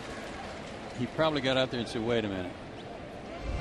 I ran all the way out here after all the abuse I took as a catcher, and you hurt yourself sliding.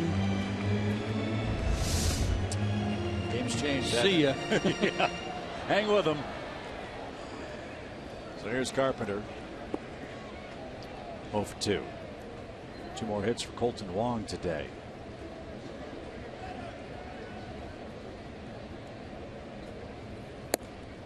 And over the outside corner, a strike.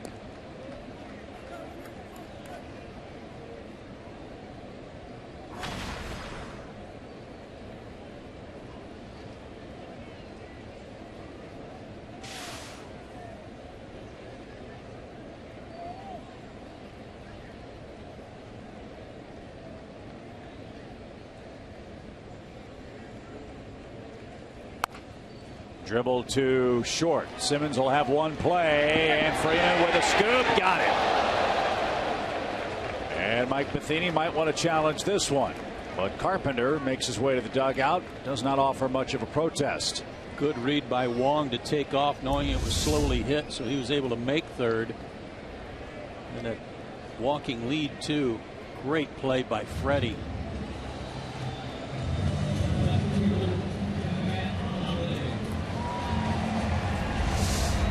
So it's a productive out for Carpenter. Wong the tying run 90 feet away, and here's Matt Holliday. He's flying out and walked. And they did get him. That's the other part about having Freddie Freeman back is the glove work. You know it. Almost sorely missed at times. Here's Holliday. Looking for RBI number 31.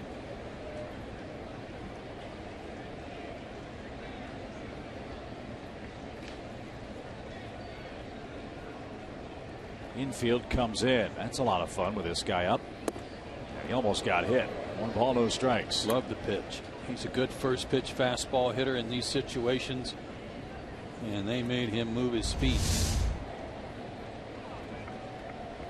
Can't believe it missed him.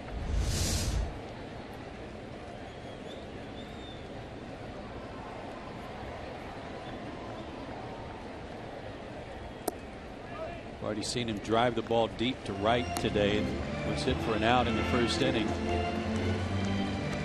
So just because you pitch him in doesn't mean he's going to give up that outside half.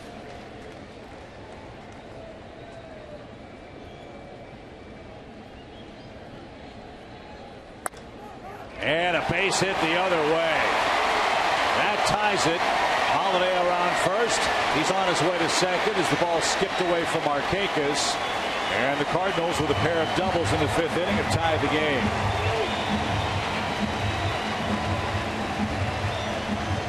Again, it was almost as if he was up there thinking middle away, especially on that breaking ball that's been so good today. But this was middle. And with the infield drawn in, hits it right down the line. You know, and another smart move on his part. He probably could have stretched that into a triple. He doesn't run well, but he could have made third base. But that bad quad he has, he didn't stretch it, didn't take the risk of re-injuring himself. So his 31st RBI and 13th double makes it a 2-2 game for Jason Hayward, who taps one to the mound. Whistler, a leaping grab, flips to first. Holiday to third, and 2 are out. And now Grichuk is the batter. Cardinals had an interesting note on Matt Holliday. 511 career hits at Coors Field. With his double a moment ago, Holliday's now just 7 hits away from 500 in his career at Busch Stadium. According to the Elias Sports Bureau, Holliday would become the only active player with 500 or more hits in multiple ballparks, and only the 14th player in the last 50 years to accomplish that. The last being Maglio Ordonez, who did it at U.S. Cellular Field in Chicago and Comerica Park in Detroit.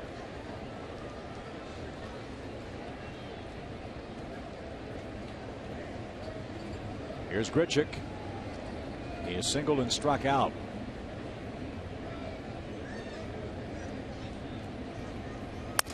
Broken bat. Simmons to his left. Gloves, grabs, flips to first. And that retires the side. The Cardinals parlay a couple of doubles into a game-tying run, and we head to the 6th.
Series and youthful pitching, the subject of today's Coors Light Cold Hard Fact.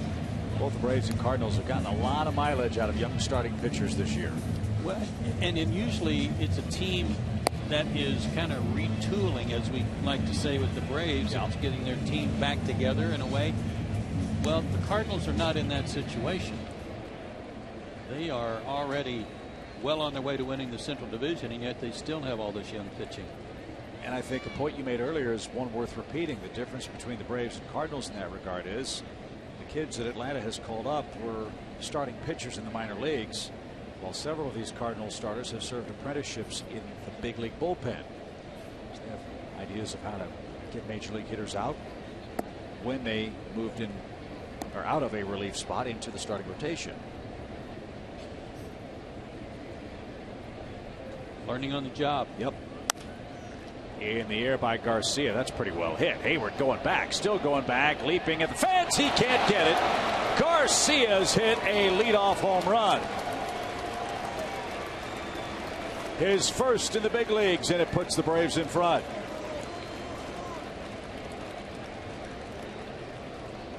How about that? Congratulations, Adonis. Opposite field at that.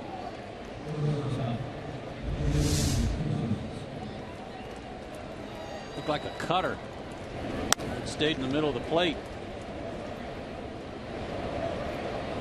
And the Braves get the lead right back. Just out of the reach of Jason. Simmons bounces to Kozma.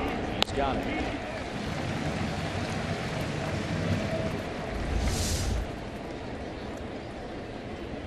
If he'd been able to get back to the fence in time, he might have caught that. First homer for the Braves since Nick Markakis hit his first home run. That was on Monday. So it's 3-2 Atlanta. Here's Yuri Perez. He's walked, scored, and hit into a double play.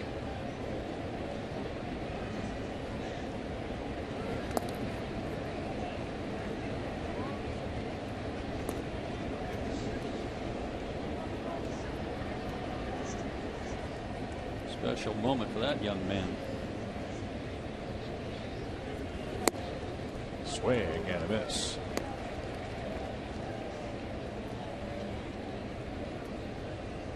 Surely somebody in the Cardinal bullpen tracked down that ball. They'll be good sports. Get that into Adonis's hands.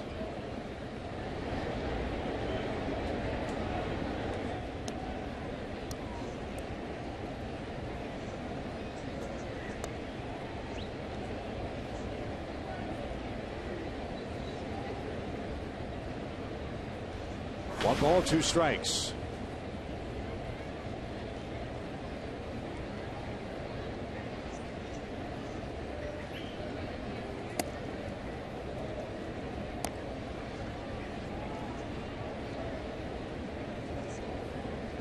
And home run quiets the Cardinal crowd and gets the St. Louis bullpen busy.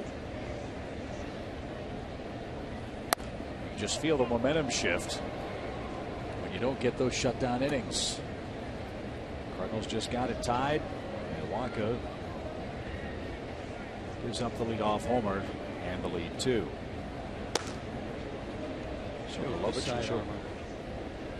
Sorry, Chip. It's all right. Not bad. Fly ball Hayward. He's got it. And there's the second out.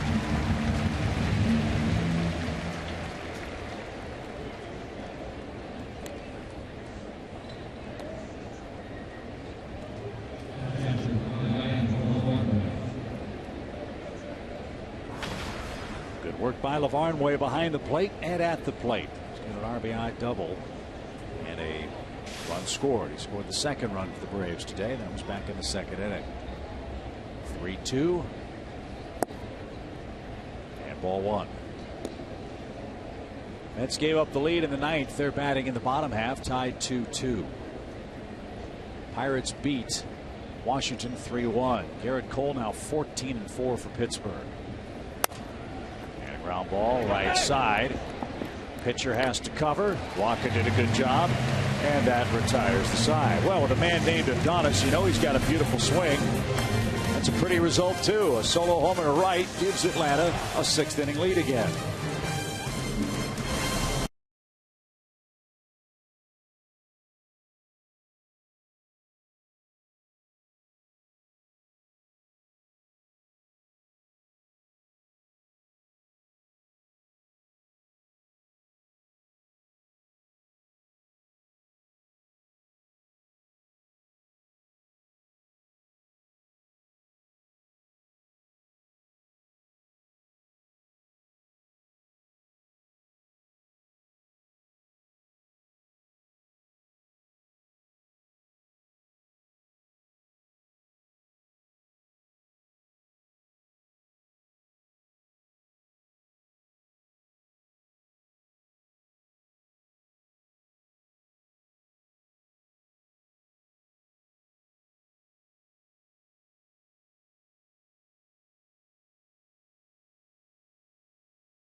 Garcia.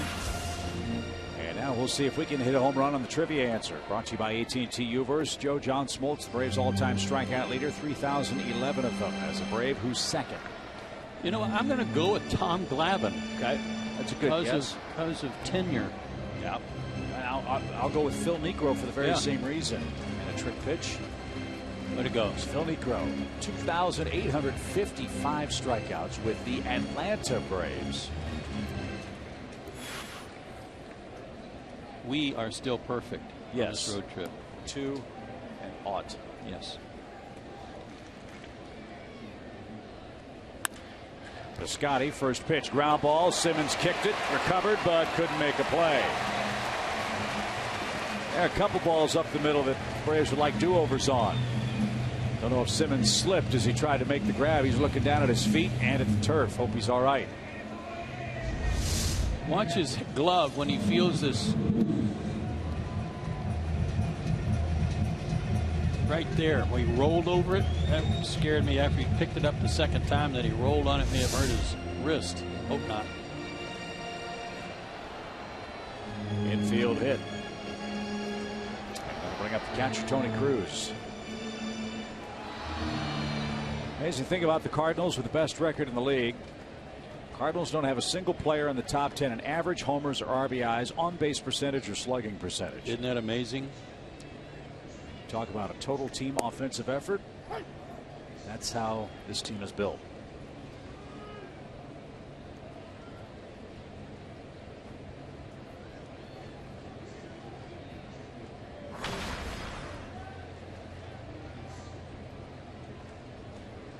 Cruz got some extended playing time last year when Yadier Molina got hurt. Today he makes his 10th start. Yeah, I just don't foresee the Cardinals being very active at the deadline. I mean, they talk about that left-handed hitting first baseman, maybe to platoon with Reynolds and/or Piscotty, whomever, but not like they need a whole lot. Now back to the screen, 0-2. And just because the deadline without waivers is July 31st, that doesn't mean they can't make a trade all the way up until September 1st.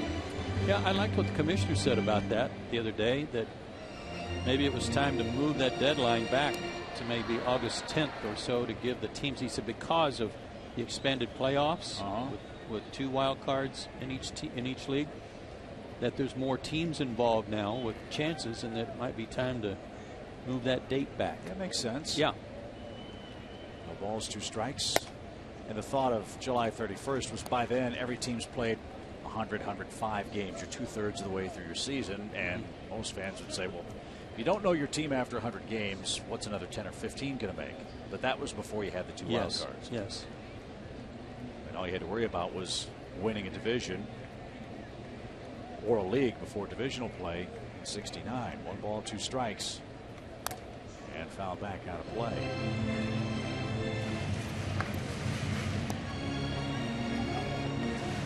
Yeah, Mr. Manfred's had a lot put on his plate here in the first few months of his tenure, hasn't he? That situation, fan safety, the Pete Rose saga that continues. Fortunately, the Pete Rose thing kind of took care of itself. Yeah, good point. 1 ball, 2 strikes. Scotty a good lead at first. Whistler checks him.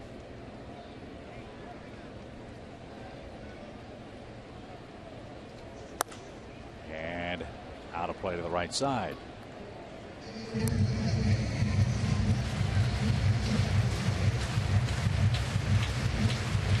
Mets and Dodgers now go to the 10th inning. 2-2.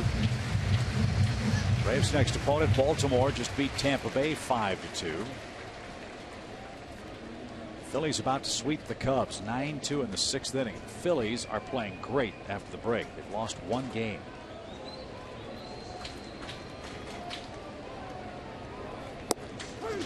Strike 3 called. Cruz didn't think so. There's the first out of the inning and brings up the shortstop and 8th place hitter Pete Kozma. 3rd strikeout for Whistler, and it was right there. Sherwin-Williams painting the corners right at the top of the zone.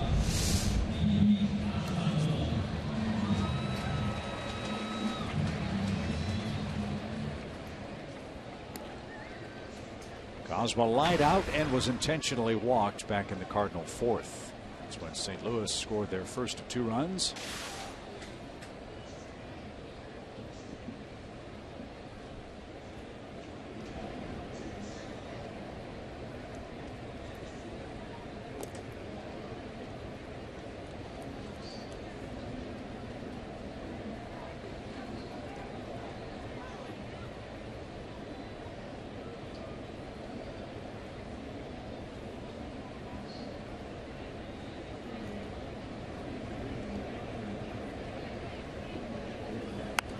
A bunt. Whistler's got it. Throw back to first. Double play. Kozma tried to bunt Piscotty into scoring position. Instead pops to the pitcher, and Whistler fired and turned the double play. Great effort. Braves still lead heading to the 7th.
As we head to the 7th inning, let's check out today's SunTrust save of the game.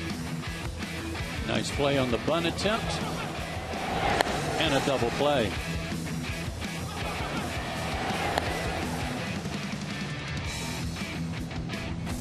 So that got Whistler out of trouble in the 6th, and he'll get things started in the 7th for the Braves, and he will face a new Cardinal pitcher, Sam Tuivailala.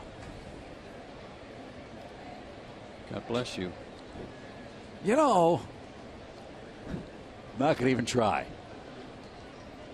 He's done good work out of the Cardinal bullpen.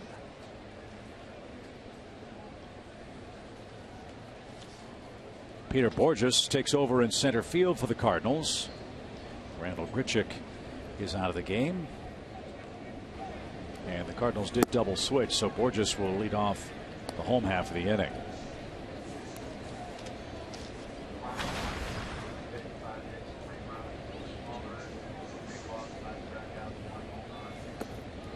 Tuivailala has done good work in his last 7 outings, 7 scoreless appearances. 7 1/3 innings, 7 strikeouts. Throws hard. Mid to upper 90s fastball, slider, curve.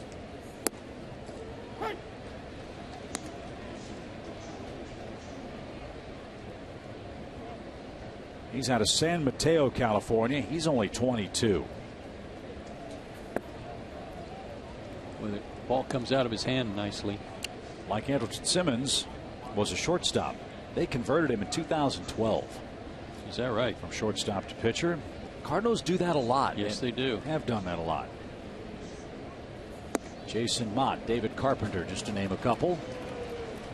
And there's a leadoff walk. Okay, let's watch those replays at home plate again on that call that was overturned. After reviewing all relevant angles, the replay official definitively determined that the catcher was in the act of a legitimate attempt to field the throw. There was no violation of the collision rule. Additionally, the replay official determined that the runner's left foot touched home plate prior to the fielder tagging the runner. We never saw that left foot got crunched up in the shin guard, remember? Yep. So that's what they saw. That was the official ruling for the overturn. And that's what allowed the Cardinals to score their first run of the game.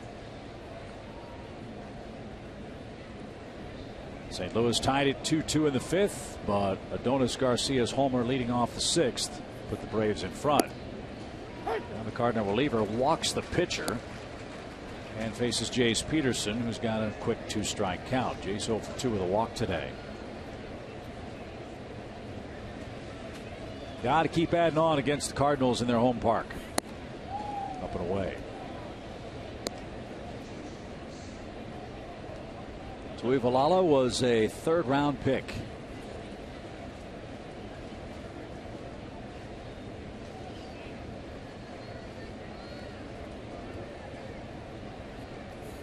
And out of play. Now the Cardinals just changed the board. Apparently they're not going to double switch.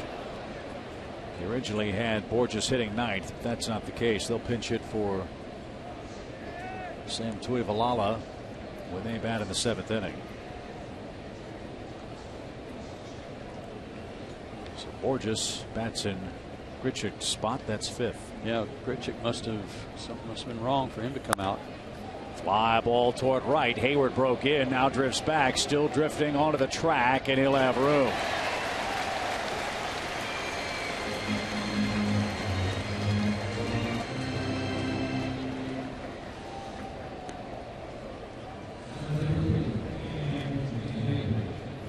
Maben hits. He's 1 for 3. A 2nd inning RBI. More action in the Cardinal bullpen.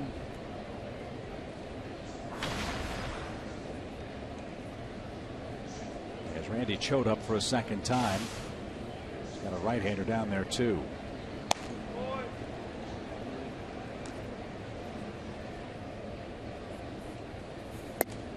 Strike 1.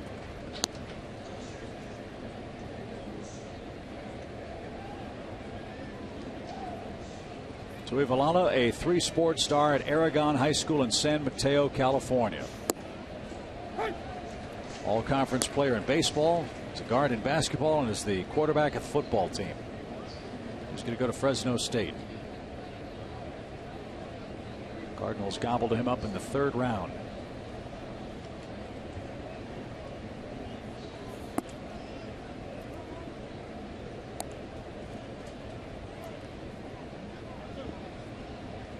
It's funny, you draft those good all-around athletes and you put them in center field or you put them at shortstop. They went the other way, made him a pitcher.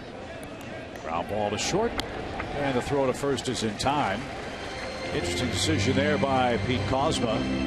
Might have had a play to get Whistler at 2nd, but make the pitcher stay out there and run on a hot day. But now you face Markakis with a runner at 2nd and 2 out.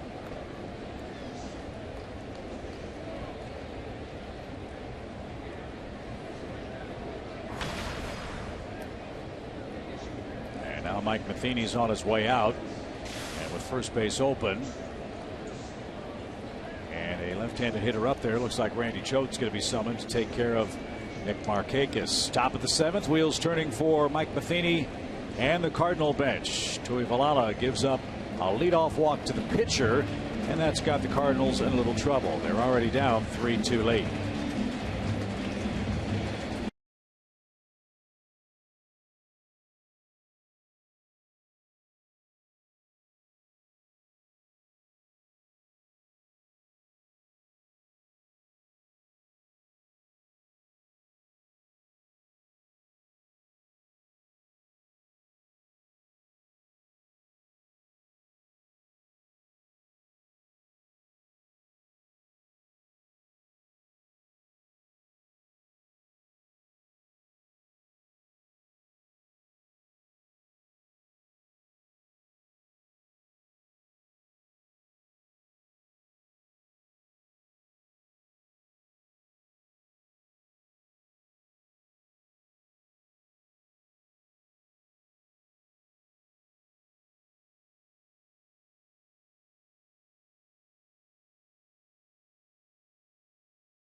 Sherwin-Williams.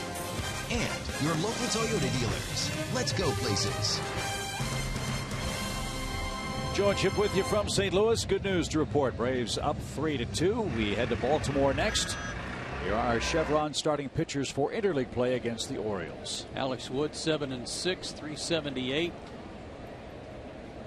Has not pitched as well as he did in that stretch of games in late June into the middle of July. So hopefully he can get back on the beam where that's concerned. And Kevin Gausman is a guy who's been rumored to be moved by the Baltimore Orioles. 1-2 with a 5+ ERA. Take note of that airtime for Braves Live. It's a 6 o'clock pregame show with special concluding coverage from Cooperstown. And Joe and I will join you at 7 o'clock. Nick Markakis versus Randy Choate. Whistler at second, 2 outs. Randy Choate is a rubber-armed reliever. And he doesn't throw hard at all. Mid-80s. And then that sidearm slider that's sometimes hard for lefties to hang in there. Last year, lefties only hit .093 against him. This year, they're hitting almost .250.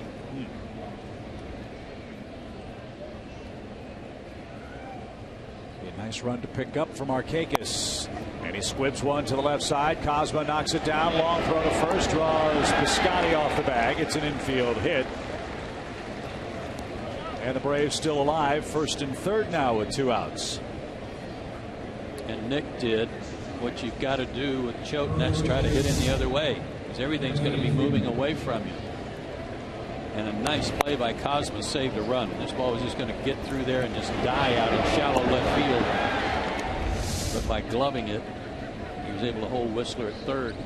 And hitting the ball the other way is exactly what Freddie Freeman tried to do his last time up. And the shift on for him, and he whacked one to the third baseman who was a good 35-40 feet off the line. No shift on for him here. Freeman's 1 for 7 with 4 strikeouts against Choate.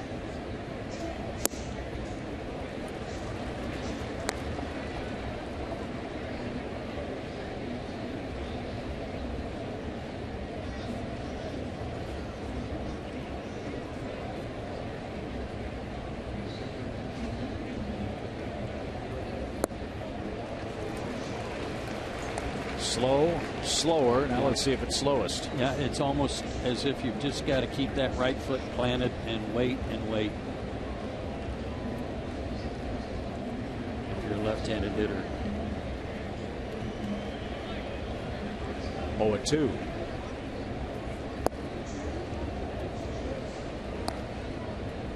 Randy Choate got to the big leagues in the year 2000 with the Yankees. A long time with the Diamondbacks. A couple of years in Tampa Bay, one with that 2 with the Marlins and the Dodgers. Now his 3rd season with the Cardinals. Ground ball out towards second. Wong's got it, and the throw to first retires the side. Matt Whistler was out of the bases that entire inning. He's got the 9th spot coming up after the stretch.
So far, 3-2 as we move to the bottom of the 7th inning. They play baseball anywhere and everywhere they can outside this ballpark and around this city. Braves fans, what better way to celebrate today's induction of John Smoltz into the National Baseball Hall of Fame than by getting your very own John Smoltz bobblehead at Turner Field Friday, August 14th when the Diamondbacks come to town. That's presented by Coca-Cola and Delta Airlines. The first 20,000 fans through the gates get a bobblehead featuring the newly inducted Braves Hall of Famer. Get your tickets today. Go to Braves.com/tickets. Well, let's see what Mr. Whistler has in the tank here in the 7th inning. The Braves bullpen is busy should he have any trouble. Whistler led off the top of this inning with a walk. Had to run the bases that entire inning. And he'll face Dan Johnson as a pinch hitter first. Had some stressful innings in the 4th and 5th, too, that probably took a little bit of a toll on him, but only 84 actual pitches to this point.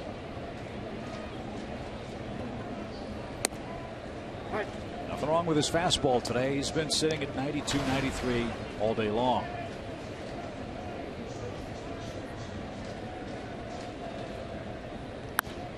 Fly ball out toward Perez in left, and Uri's got it. 1 out.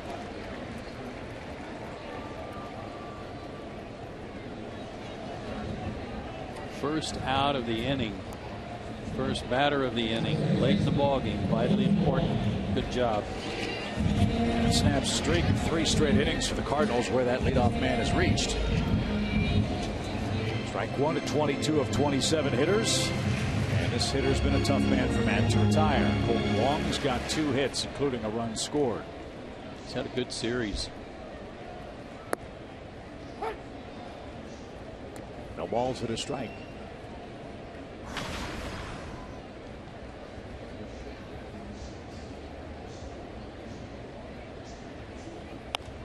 Popped him up.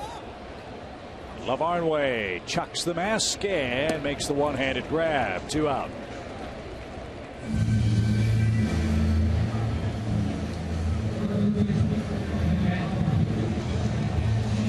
Matt Carpenter 0 for 3.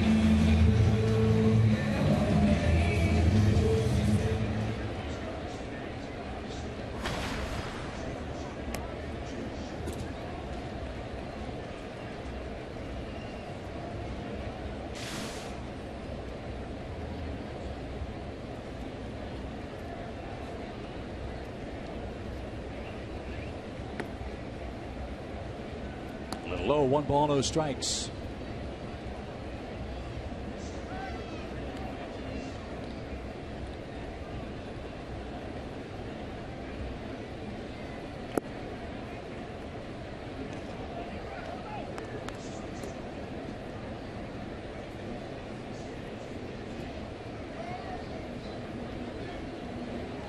Matt Whistler unbeaten in July, pitching great against St. Louis today.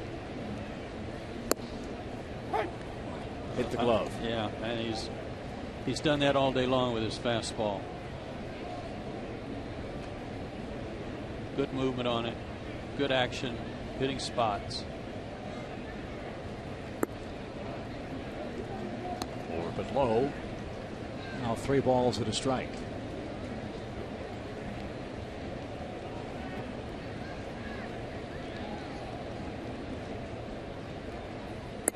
He lost him. Tying run aboard for St. Louis. Matt Holliday is coming up.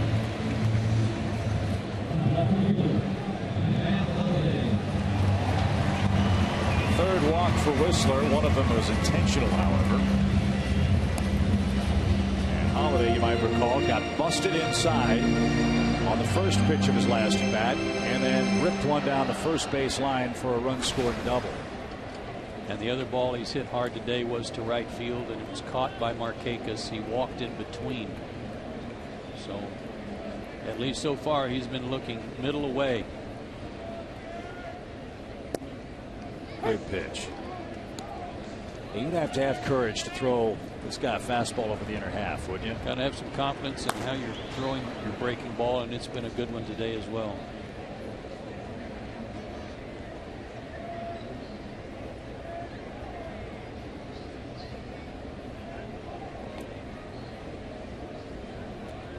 was talking about his front leg kick Friday night and how he was one of the first guys I can remember. Well, I got a reminder of another guy watching some video this weekend. Craig Biggio did that too. He sure did. Yes, he did. No balls, 2 strikes. Didn't realize it. All talk about Craig Biggio and 3,000 hits. Did you know he had 1,000 extra base hits? No, I didn't. I didn't either. And for a guy who started as a catcher and went to second, and then to center, and then back to second. I mean, yeah. And all with the same team. Very Chipper Jones like. No balls, 2 strikes. Ooh, Whistler wanted that. Must have been up and in. Sherwin-Williams painting the corners. High target. Delivered it high, but right there at the top of the zone and didn't get it. That's too bad. That would have been a real nice punch out.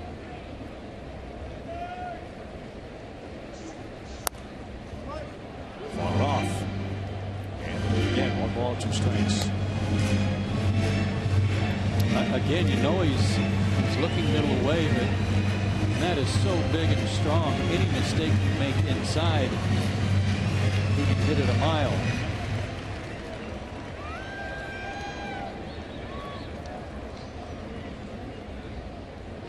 One ball, 2 strikes. They're coming in. Tied him up, but Holiday didn't swing. Well, it was such a good pitch. Good idea by Lavarnway, well executed by Whistler. Everything was perfect except it didn't end the inning. It was in, and it was way in, which is what he had to do. Tom Glavine says he likes to double up. Would they dare do that here? 2-2. A breaking ball.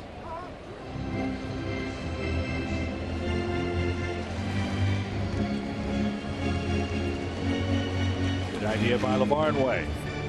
Roger McDowell pacing and pondering, as is Freddie Gonzalez. Yeah, you're pretty much assured that this is his last inning. Pitch count's getting up there right at 100. He's pitched a great ball game. And that's a career high, 99 pitches right now.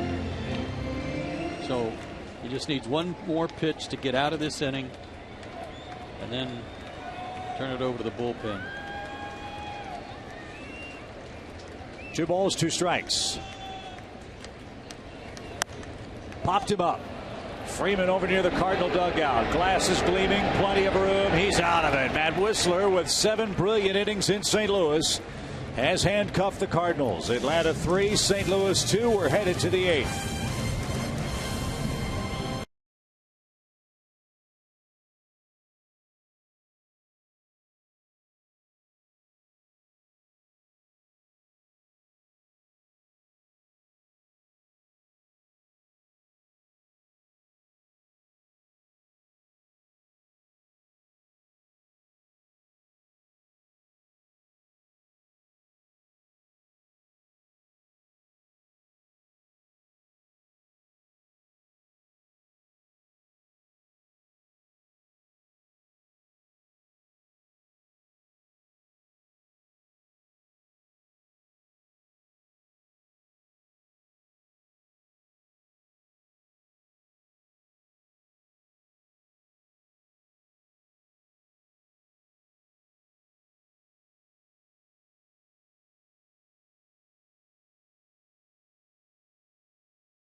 Also celebrate an outstanding performance by young Matt Whistler, who's gunning for his 5th victory of the year and leads the Cardinals after 7. I mean to tell you, that was a great effort today. Team with the best record in baseball, hot, muggy day, and he's just 22 years old. Pretty impressive. As was the effort from Adonis Garcia. This shot is why Whistler leads in the game. Yeah, it was right after the Cardinals had tied the ball game in the 5th inning, and he comes back, leads off the 6th, his first big league homer.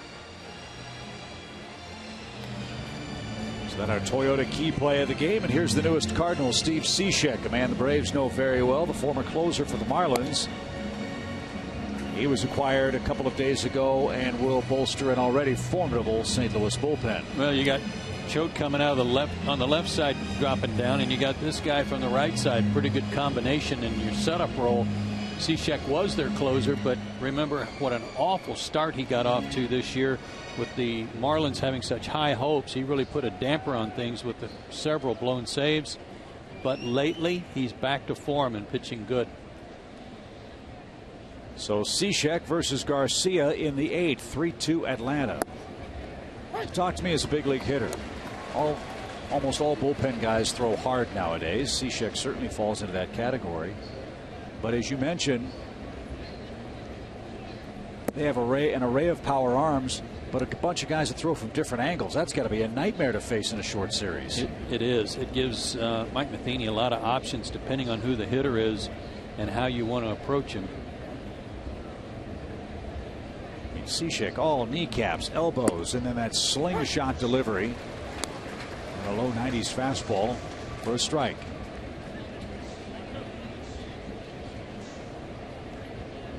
Bottom line is he's a sinker baller. So is Choate to lefties with that slider, trying to get you to swing at it, maybe miss, but also to put it in play weakly off the end of the bat. And in situations where you got a force play in order, 1 out, those two guys are both ideal. 2-2. Popped up. In comes Hayward. And he makes the play. And for all the power that the Cardinals have in their bullpen, there are a lot of young pitchers out there. Rosenthal's a seasoned veteran, obviously. You get to postseason play. If Rosenthal's not available for some reason, you've got a guy that's closed before, which you can't overestimate either. They got a lot of options. They really do. And we saw Segrist here Friday night, and he was airing it out. Struck out 2 in his 1 inning. Not to be confused with Cishek. It's a broadcaster's nightmare. Mike Shannon's got his hands full. No balls and a strike for Andrelton Simmons. And I would imagine coming to a place like this with a team as good as the Cardinals, that'll rejuvenate anybody's career.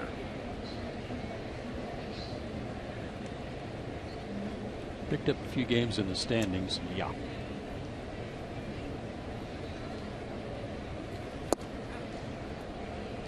Down and in. 2 balls and a strike. Mets did win today. They beat the Dodgers 3-2 in 10. So the Mets pick up another game on the Nationals today. And a shot into center field by Andrelton Simmons.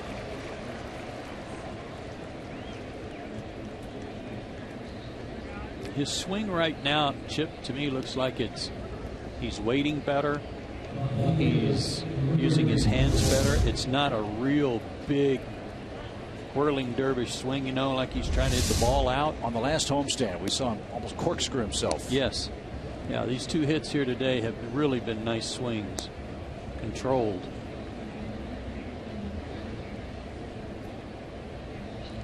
So another runner aboard for the Braves, who have 7 hits today. The Braves have left 7 on base. And lead 3-2. Perez tries to get on the board with a base knock. And Cishek just threw one wide to first. Simmons around second. Wong comes to a sliding stop, and he'll force Simmons back to the second base bag. So Cishek trying to pick off Simmons, instead threw it away for an error.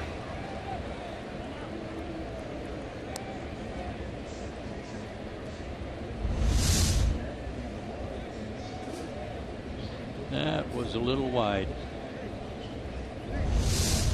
Not a good impression on your new club. And now new baseball for Cishek. Importance of that play. It means a very big insurance run for Atlanta.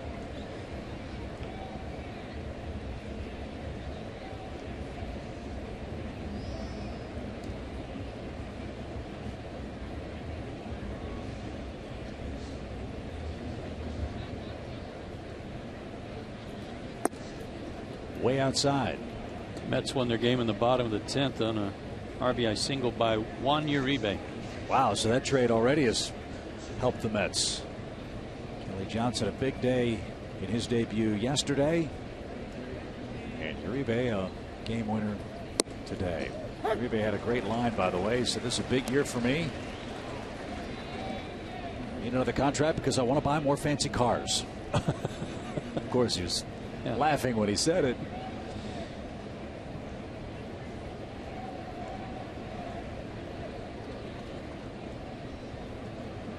Chance for the Braves to gain a game as well. Braves are 7.5 out at the moment. I liked what he said. They asked him about going to the Mets, and he goes, "Oh, that's fine. It beats being told to go home." Yeah, right.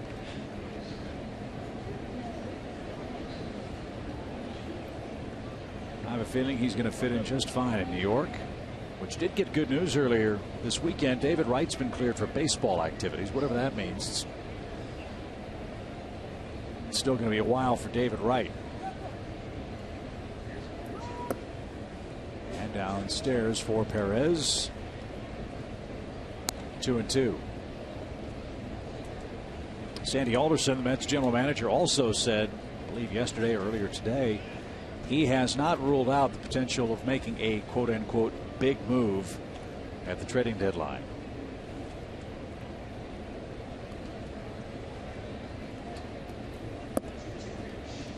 Some pundits were suggesting, why don't you go ahead and trade Zach Wheeler, coming off Tommy John surgery. That way you don't have to take away from your current crop of young starters.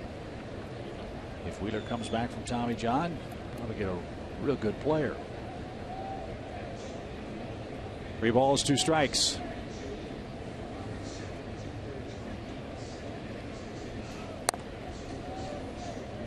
Into the Cardinal dugout. Did he actually say, "I haven't ruled out making a real big deal"? I mean, is that the way he put it? Yeah, in as many words. They're investigating it, talking about it. You know. Every GM in baseball could say the same thing. Well, we're still thinking about making a big deal here. It's like, well, we were second in the Albert Pujols sweepstakes, only $90 million apart, but I know what you're saying. Bouncing ball to short. That'll get the runner to third base. But cost the Braves a second out, and Lavarnway will bat. Whistler is coming out on deck. Well, that's what has been driving the Mets fans crazy for so long this year. They've been begging for a bat for a couple of months. And finally, a week before the trading deadline, without waivers expires, they add Kelly Johnson and Juan Uribe and May and more.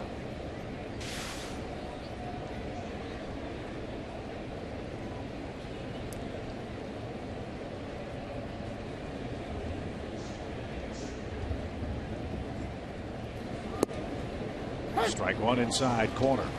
Whistler is on deck. Conventional wisdom said, well, you can maybe walk this guy and go to the pitcher, but that means Atlanta would almost certainly go to the bench. Bullpen is busy. So let's see if Lavarnway can come up with a 2-out knock. He grounds to third. Carpenter, 360 spin, high throw, and Piscotty held the bag. He very nearly did provide that 2-out hit. Good play, good stretch, bad luck for Lavarnway. Bottom of the 8th, still 3-2 Atlanta.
serves up real-time highlights and pitch tracking info on your out-of-market fantasy players live or on demand on over 400 devices. Blackout and other restrictions apply. Get MLB.tv today. Rhodey's Vizcaíno is on for Matt Whistler. 7 innings of 7-hit 2-run ball for the young Braves right-hander. Now Vizcaíno, the flamethrower, gets the 4, 5, and 6 hitters in the St. Louis 8th. He's only given up 1 run since he was activated. 8 games, a 1.29 ERA, 6 strikeouts in 7 innings, and we harp on it all the time, but he's cut down on his walks, and he's been very effective. And in those first 8 appearances, he's retired the first batter 7 times. Let's see if he can get Hayward, make it number 8. Jason has doubled and has scored a controversial run today. And a strike. Huge crowd again, another sellout in St. Louis, 44,780. They've been quiet most of the day. How about that swing? 0-2. A changeup at about, I think it was about 70 miles an hour, then an 84 breaking ball, and Jason's up there looking for that 99 gas. He might see it. Golden bat high right here.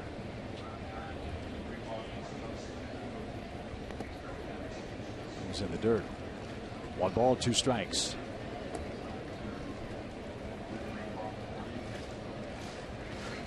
Great job by Whistler. You're right, Chip. Braves trying to snap a 7-game road losing streak, and he's done his part.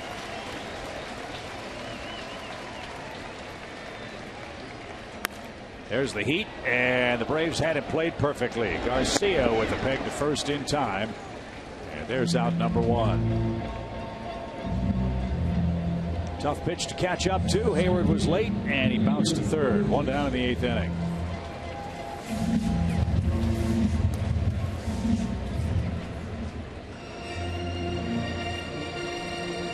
Garcia has that big home run to put the Braves on top. Let's not forget the play he made in the 4th inning with runners aboard. If it gets by him, that was a 2-run ball in play.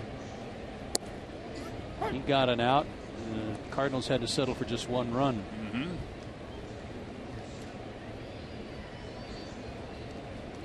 It's our first look at Garcia at third base.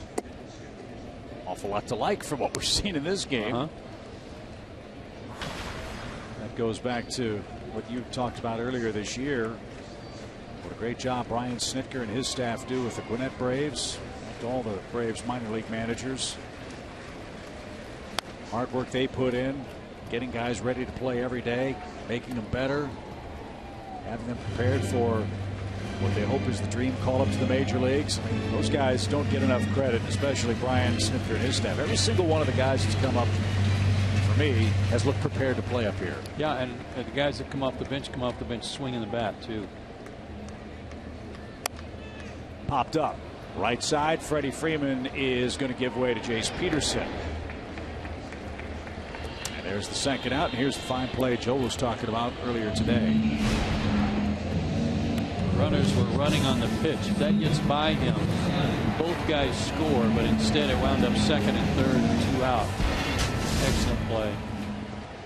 By the way, Joey Turdoslavich was the odd man out today when Freddie Freeman was activated, so he's back in Gwinnett for at least the 3rd time, I think. I think you're right.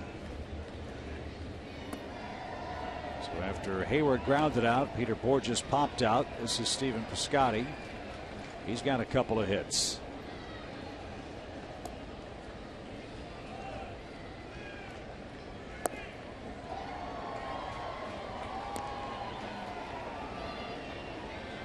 Sure, if this kid sticks, the Cardinals will have a Piscotty concession.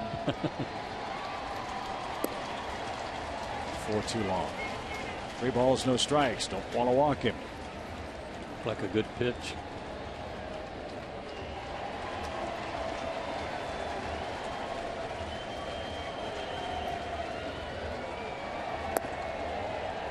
And he did walk him. Tying run on in the 8th. Word from Cooperstown is that they expect Pedro Martinez's speech to be over sometime around this time tomorrow. Still going?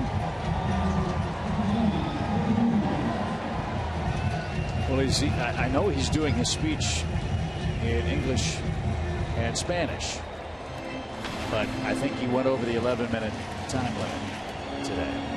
11? Is that all they get? That's what I was told. Oh, I thought it was like 20. I don't know. No? There's no way Smoltz only talked for 11 minutes. It just sounded like it was longer, right? I don't know if he got any of his corny jokes in the speech. We'll have to ask him when we see him. Tony Cruz, the batter, runner at first. And a strike. Hardly mentioned Randy Johnson, man that you saw very early in his big league career when he was in the Seattle Mariners organization. Well, we've talked about it a lot with Randy. Another guy that when you saw, you said there's no way he's going to Cooperstown, right? You know, we were talking about Segrist that way the other night, the big left-hander. Yeah. There's no way you would have, watching Randy Johnson pitch, he couldn't throw enough strikes. He walked everybody. He was just trying real hard to throw enough strikes to stay on the team. That bounces up there. LaVarn Way has no play. Piscotty with an awkward slide at second.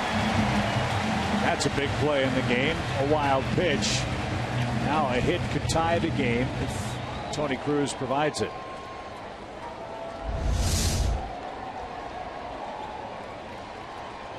Did everything. Blocked it off the glove. Then the chest protector. But just too far away.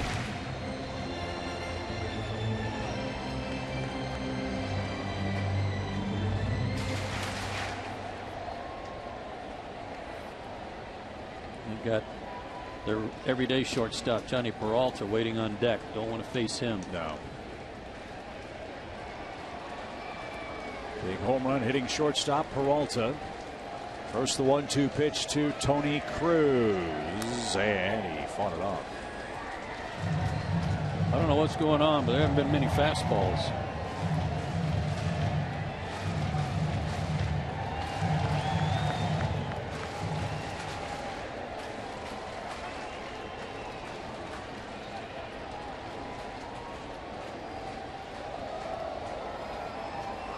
One ball, two strikes.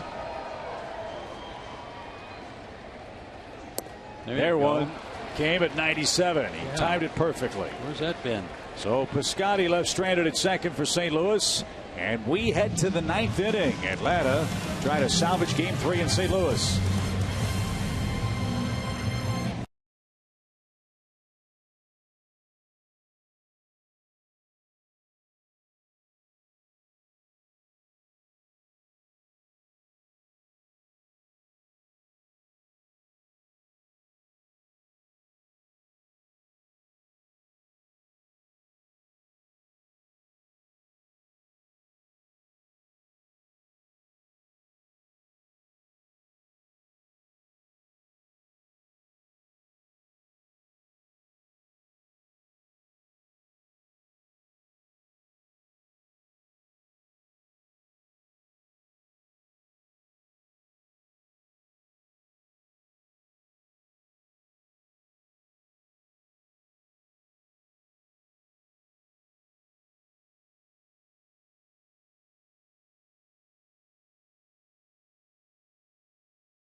To town. Join us at Turner Field Friday for great autograph opportunities Saturday's a big day. The 6th annual Legends softball game, and the first 20,000 fans who attend get a 1995 World Series replica ring. For tickets, go to Braves.com/alumni weekend. That's always one of the best weekends.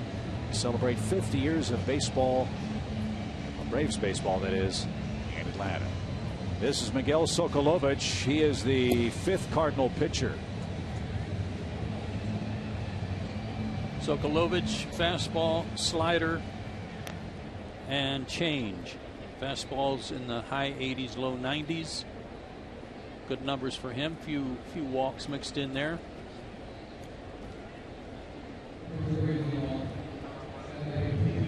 Daniel Castro is going to come on and pinch hit for Vizcaíno, who worked an inning without a hit, a walk, and a strikeout. Daniel's still leading the league in hitting. He's 1 for 1.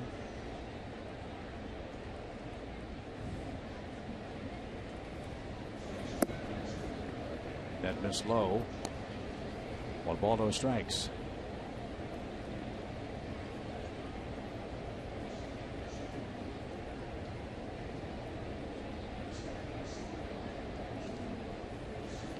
And that's in there, even count. Word is from our Twitterverse, Joe, that John Smoltz's speech, 29 minutes and 30 seconds. So I may have been wrong about that time limit thing. Yeah, I want to say it's 20.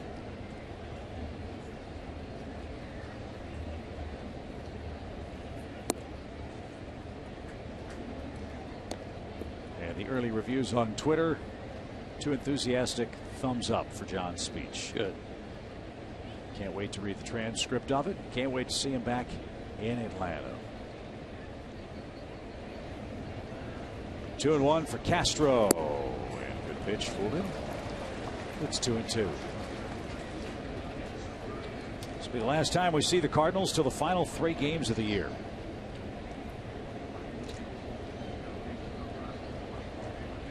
Jim Johnson getting ready for the bottom of the 9th inning.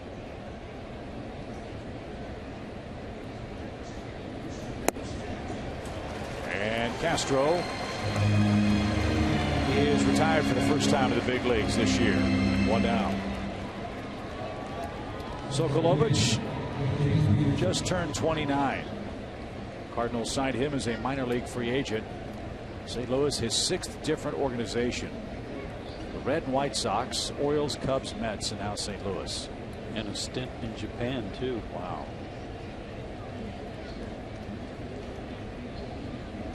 Chase Peterson, bases empty, 1 out. Venezuela. So I was trying to figure out maybe his nationality with Miguel Sokolovich. He's from Venezuela, Caracas.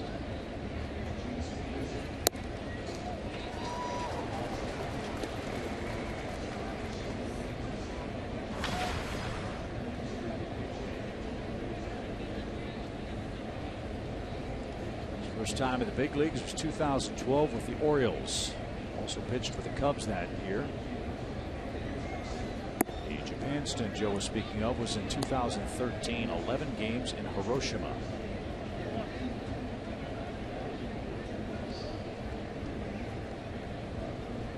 As you say, Hiroshima, not Hiroshima. Some say tomato, some say tomato.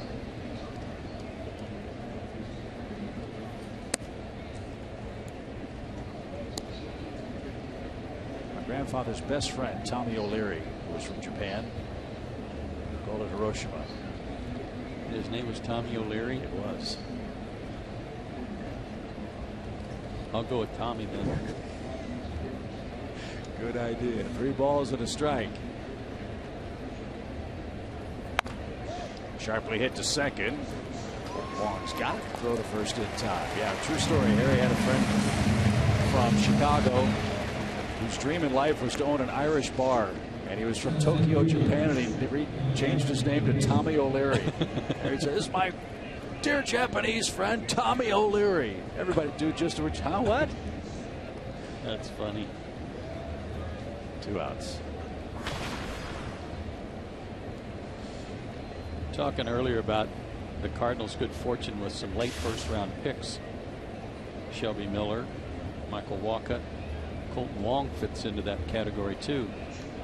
He was like a 20. He was a first-round pick, but he was the 22nd or 23rd player in the first round. That worked out pretty well for him too. 1 ball, no strikes.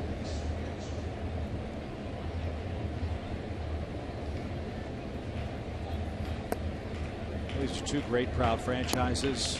Braves will be back where the Cardinals are now, we hope, in the next couple of years, if not sooner. Obviously, this ballpark has dramatically changed the fortunes of the Cardinals franchise. The Braves believe SunTrust Park is going to help in that regard in Atlanta. It all starts with what we've talked about this entire series and what you're talking about too. Scouts, development, and have an organizational plan for how your players need to play to succeed here. And the Cardinal way has been ingrained here for 100 years. The Braves are getting back to the Braves way now. Swing and a miss. 2 balls, 2 strikes. Get to the bigger point. It ain't about how many runs you score, it's how many runs you prevent. None have done it better this year than the Cardinals in the National League.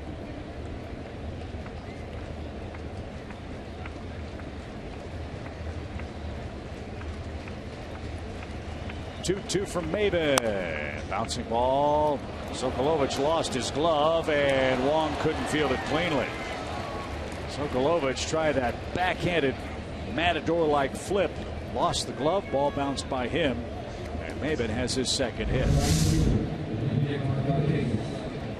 Slider. And then the reach. Too hot to handle. Now, will he be running it first, or will Maben set up shop over there and give that opening for Freddie to try to, or excuse me, Markakis to try to pull the ball through there? Personally, I'd like to see him run. I'm with you. He is 16 out of 20.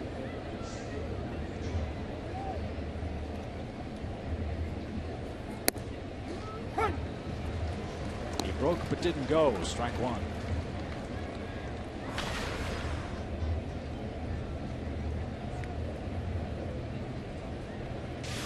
Fox Sports is reporting, talking about the Mets again.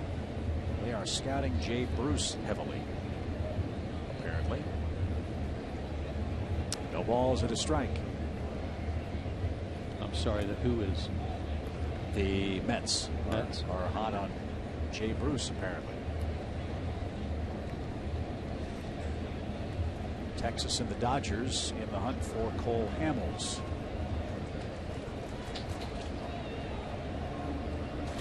Johnny Cueto acquired by the Royals today. No balls and a strike. Runner goes. Good jump. Pitch high. Throw even higher. Easy steal for Maben. Of course, the Major League Baseball trading deadline without waivers is July 31st. I believe it's 5 Eastern time.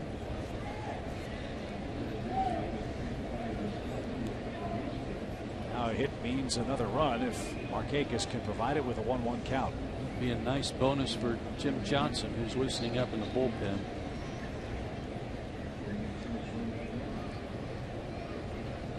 St. Louis will have the 8, 9, and 1 hitters coming up. And Markakis skies one toward Hayward, who got an excellent jump. And he makes the leaping catch, and that'll retire the side. So Jim Johnson is on to preserve a 3-2 Atlanta lead. Home ninth in St. Louis next.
Baltimore. Interleague play as the Braves play the Orioles Monday, Tuesday, and Wednesday nights. Note the start time tomorrow night, 6 o'clock, an hour-long special Braves Live pregame show. We'll have more from Cooperstown, New York, as we celebrate John Smoltz's Hall of Fame induction today. So here we go. It's the home ninth. Jim Johnson is on to pitch, and Mike Matheny's going to unload his bench and bring on some of his big boppers. The ninth will start with Yadier Molina. Jim Johnson hasn't worked in 5 days, but he's done a real good job of taking over the closer's role after Jason Grilli got hurt.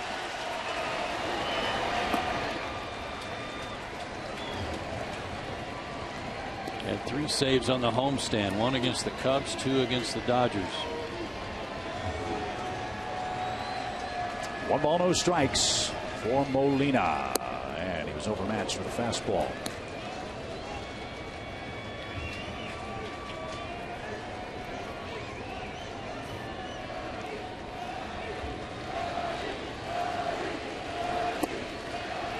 Barnway held it there, didn't get the call. 2 balls and a strike.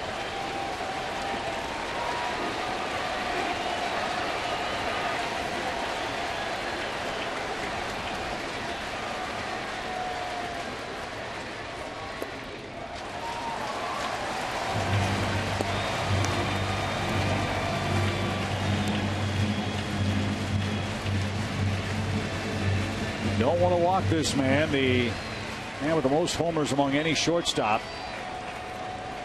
is waiting on deck. And a strike.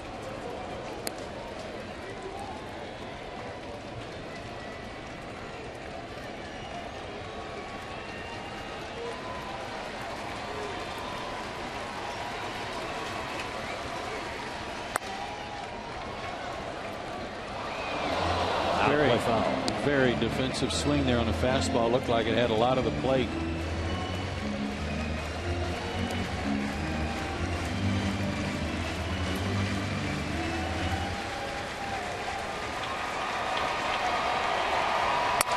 Broke his bat. Peterson's got it. 1 out. Talk about getting in somebody's kitchen. I mean, that bat exploded. There's fragments all over the place.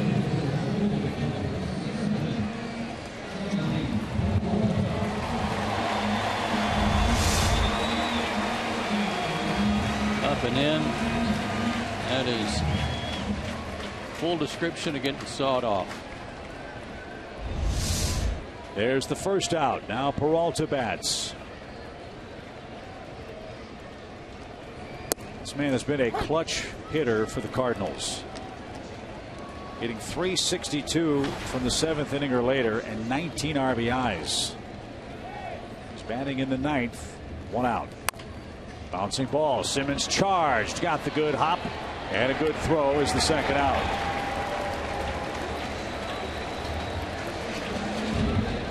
And now the Cardinals are down to their final out. Colton Wong is going to step in.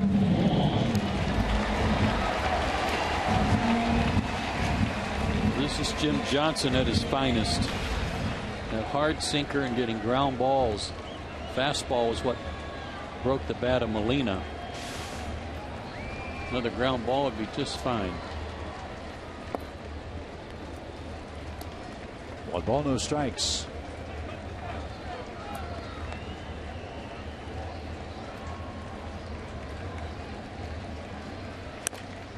There's the ground ball. Peterson dives. It's off his glove into shallow center. And Colton Wong has a 3-hit game.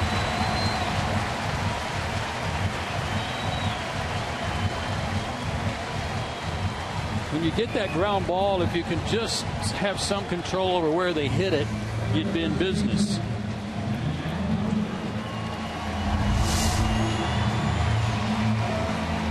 Ball away from him, running away from him. Just beat it straight in the ground, but in the right place. A little top spin, picked up a little speed.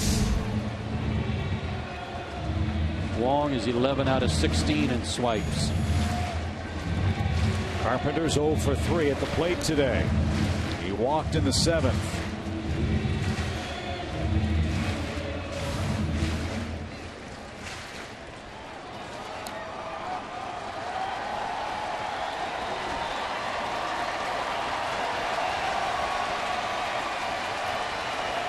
Braves outfield very deep for Carpenter. And downstairs, ball one. Matt Holliday's on deck. We want to see him in October. Big hole on the left side. Anderson playing way up the middle.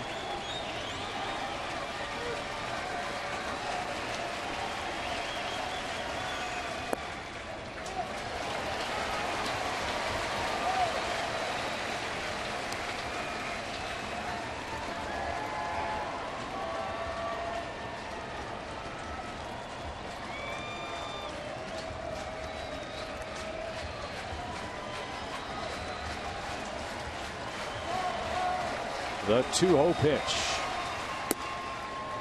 Got a corner.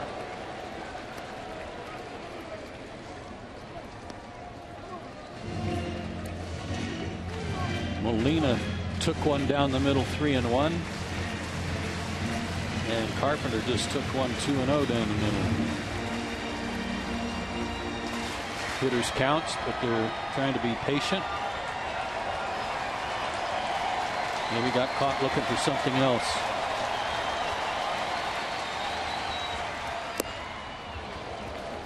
Good fastball. Carpenter was late. Now the Cardinals are down to their last strike. And Whistler's a strike away from his 5th win.